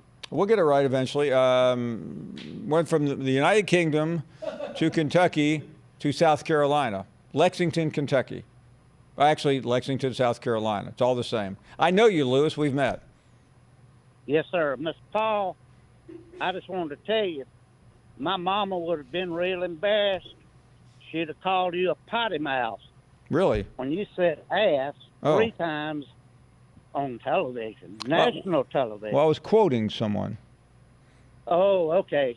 Well, she'd have accepted your apology. No, I do not curse as a general rule unless I stub my toe in private. Mr. Paul, she washed my mouth out so much. Oh, no. Ivory soap. Lewis, you had Ivory. I had orange dial soap. I still remember it to this day. Remember that? Yeah, I had Ivory, but I learned to like it. Ivory's better than dial, I can assure you. Well, it floats. Yeah, no, I do not. I was just trying to make a point, but I think I overdid it. I probably could have done it once. I did it 3 times. And you know what, Lewis? It felt really good every time. Yeah, I understand. Well, look here, I just wondered about your boy, Daniel Bramlett. What does he feel about Clemson? Is Danny working today? Kind of. Theoretically. I'm collecting a paycheck at least. Good. What do I think about Clemson? Yes, sir. I think they're untested. I think they got a lot of talent, but when they run in some adversity, they're going to be in trouble. Ooh. All right, well, you've been a credit to the show. Danny, I like to Danny listen has to been a you. credit, and what a year it's been having Danny on the show. I can't remember, like, what's that guy that used to be on the show? The young guy from Penn State? Had a beard. Dan Z? Dan Z. That's exactly what I was thinking of. We'll take a break. More to come. Final few minutes right ahead. How about that? SEC teams in bowl games, and you know what? They're favored in every one of them.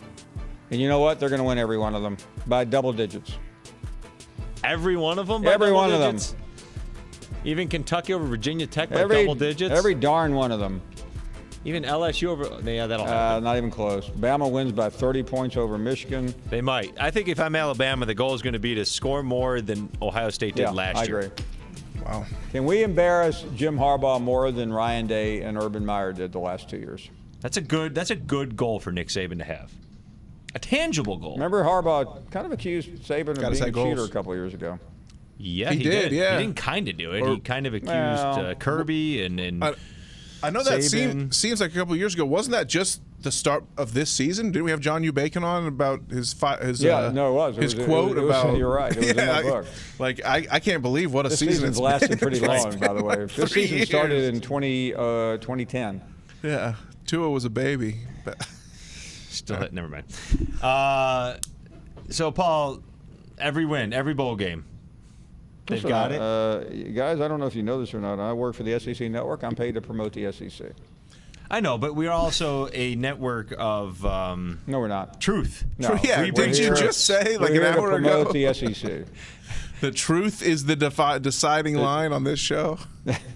The red line in the sand is truth. We should do this show and then like an alternate channel of what we really think. Yeah. Oh, that would be cameras on in the control room for 4 hours. During the breaks, yeah. During the breaks. I want the unfiltered Finebaum Bowl special. Well, the unfiltered Finebaum, you have to go back to the good old days when Vickers was around. Yeah. Well, maybe we could bring that version to TV. We're working on it. Right? I mean, if callers are calling up... You've heard the rumors, haven't you? If callers are calling up about putting a barge of soap in your mouth. Right, exactly. Potty mouth. Potty mouth. I didn't think I was going to hear the term potty mouth. From the UK. I'm the ultimate potty mouth guy. You know that. But we might need to work on Mark. We're going to teach Mark a remedial call screening course. He said Lexington. The guy calls and says, I'm UK. from Lexington. So I just wrote UK thinking Kentucky. It's easy to mistake. And then I'm like, no, it's Kentucky. He's like, no, it's South Carolina. There's an Athens, Georgia, and an Athens, Alabama. You have to ask the state. And an Athens, also. Ohio. Right, exactly. Which one's the most famous right now? Athens, Ohio.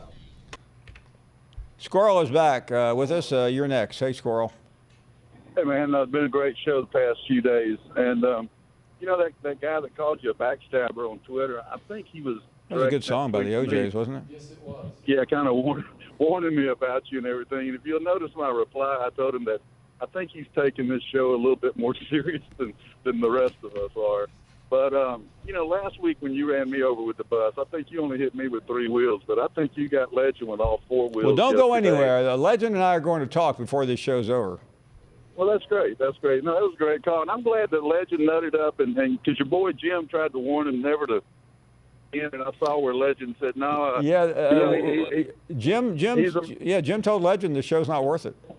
Well, like I said, I was honestly worried about Jim, to be honest with you, because, you know, like I said, 3 days in a row last week, you got on me pretty hard. And typically, if you recall, every time you get on to me, Jim's the next caller. Well, Squirrel, I'm going through a tough time right now, so give me some mercy, okay? I will. I know it's a tough time, but he's going to come back to you one day once the impeachment trial's over. I mean, but, well, that's right. I mean, until tomorrow, I'm not going to be myself. Yeah, I've got some Coach Orgeron questions for you, legitimate questions. And but if Legend's on hold, I'll Legend is on deck. Well, that's nice of you go to. Ahead and take him. I'll call back in the next day or two. That's nice of you to cede your remaining moments to Legend. So, only on Finebaum do you have a battle royale one day, and then we'll see what today brings. Legend is up next. What's going on, my friend? Legend, great to hear from you. Is it safe to come in the ring? Come on in. You're always welcome on this show. Hey, Paul, I'm an Alabama fan. I could take a loss. Well, what people don't realize is Legend and I predate yesterday's show. Yeah, we go way back, Paul. We ain't gonna fall out over one knockout. You know, you caught me with a right hand and an uppercut. I'm an Alabama fan. You know, historically, we take losses well. You do. And by the way, I was thinking about turning this into a long feud until I saw Jim chime in. Yeah, Jim want me to leave, but, you know, I love the show, man. I mean, it's like family to me. You the godfather. You slap one of your captains around. I can take it. Well, can I tell you, what really happened is I got admonished by Danny Sheridan. Yeah, I heard the godfather of Mobile took a little, dislike to that. He threatened to. The godfather. He threatened to quit sending me my trust money, so I had to be nice. Yeah, I got a call from Vito, too. Danny said Vito didn't like that very much. I said, don't worry about it, Vito. Me and Paul's good at the end of the day. You know, we good at the end of the day. You whoop my butt, but, hey, sometimes I deserve it. I get too high-mighty, Paul. If it was up to me, Alabama still be in the playoffs, baby. Well, I was about to make an argument that it's not too late. Yeah, we the best two-loss team in the country. Ain't no doubt about it, you know.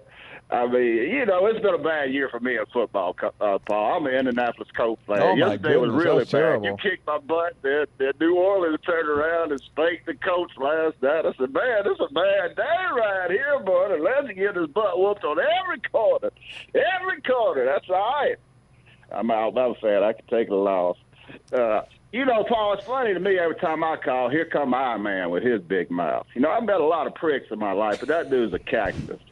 I mean, this dude, every time I turn around, this radio gangster, this coward wants to run his mouth about somebody. He forgets that we pulled his whole card in Birmingham a long time ago when he tried to shake K-Dub's hand. And I do remember that. Was gonna slap him. Yeah, K-Dub was going to slap him, and he picked up his purse and took up the skirt and took off running down the road calling for the police. You just a radio gangster. You a coward, man. That's all you ever been, dude. That's all you ever been. And, hey, Paul, I hear these LSU fans talking about the Alabama fans talking about, you know, they offended because we don't pull for the SEC. Like I said yesterday, they need to get over that crap right there. If they're pulling for anybody, I'm pulling for Alabama's backup quarterback, Jalen Hurts. That's who I'm pulling for. Give me friggin' Jalen Hurts, baby. I hope Hurts raises a trophy. I mean, he raises a trophy. I figure that's like half Alabama, you know what I'm saying? We trained him. We put money into him. We taught him how to throw on the run.